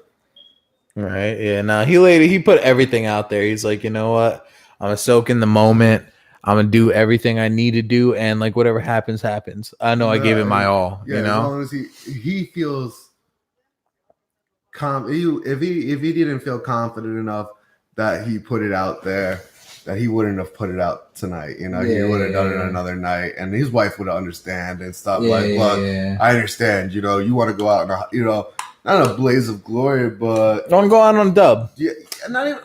Like on, you want to go out on your shield. You want to go out on your shield. Exactly. You're gonna put heart on your sleeve, kind of shit. But you're not. Nah, exactly. Like you show your warrior spirit, like, and you cement your legacy that way. Win or lose, you feel confident about that fight. You're like, you know what? This is the fight that they're gonna be replaying in the news, and like everyone's gonna be talking about because I retired. It's like, this is all right. Another thing, because like Chael retired, and like I didn't get to it, but like. Chael was telling me that this is a number 1 contender fight. So Ryan Bader's the champ at Bellator, like heavyweight champion. So that means Lyoto Machida's got a title shot next against Ryan Bader. So that's got the Dragon. You got the Dragon, and Dragon could be UFC light heavyweight champ and Bellator light heavyweight champ. Join the ranks of only Eddie Alvarez, I believe. You know what I mean? To win a belt in both these promotions. I don't think anyone else did, honestly. Will Brooks came over. Will Brooks beat Michael Chandler, and he was the champ for a while. But Will Brooks, man, when he came over, like, it was just, I don't know what happened with him, but I think Will Brooks was in the PFL, and I don't know what happened to him. I think he got cut from there too. I don't know, man. Like Will Brooks went like on a big slide. You know what I mean? So, but yeah, dude, like the champs on this shit, like. Lyoto's got like an opportunity to really like be cement. Like Lyoto's already an all-time great and a legend, but Lyoto's really got the chance to really cement himself and like to be doing this at like this stage. You know what I mean? And be like on the championship caliber at this level. That's pretty fucking wild. You know what I mean? Yeah. And like Lyoto's 40. And like for him to be like, Lyoto's 40. Yeah. Wow, so it wasn't like, there was a big age gap. Mm-hmm. There was a year or 2 age gap. Mm-hmm. That's crazy to think about. Right. Like, he just knocked you out the same age and you're retiring, but you've like done so much with your career that you're comfortable enough to retire. But like the beautiful thing is, like, Chael was retiring on a number 1 contender fight where he laid it all on the line. If he won this, he would have went fight for a title at 42 years of age. No, exactly. Yeah. He wasn't. It was after the event that he was retired, but he just wanted to. He wanted to show himself that when he looks back at it. He knows, that fight was for him, like for the fans mostly, but it was for him. You know what I mean? For the fans after the fact, it was for him and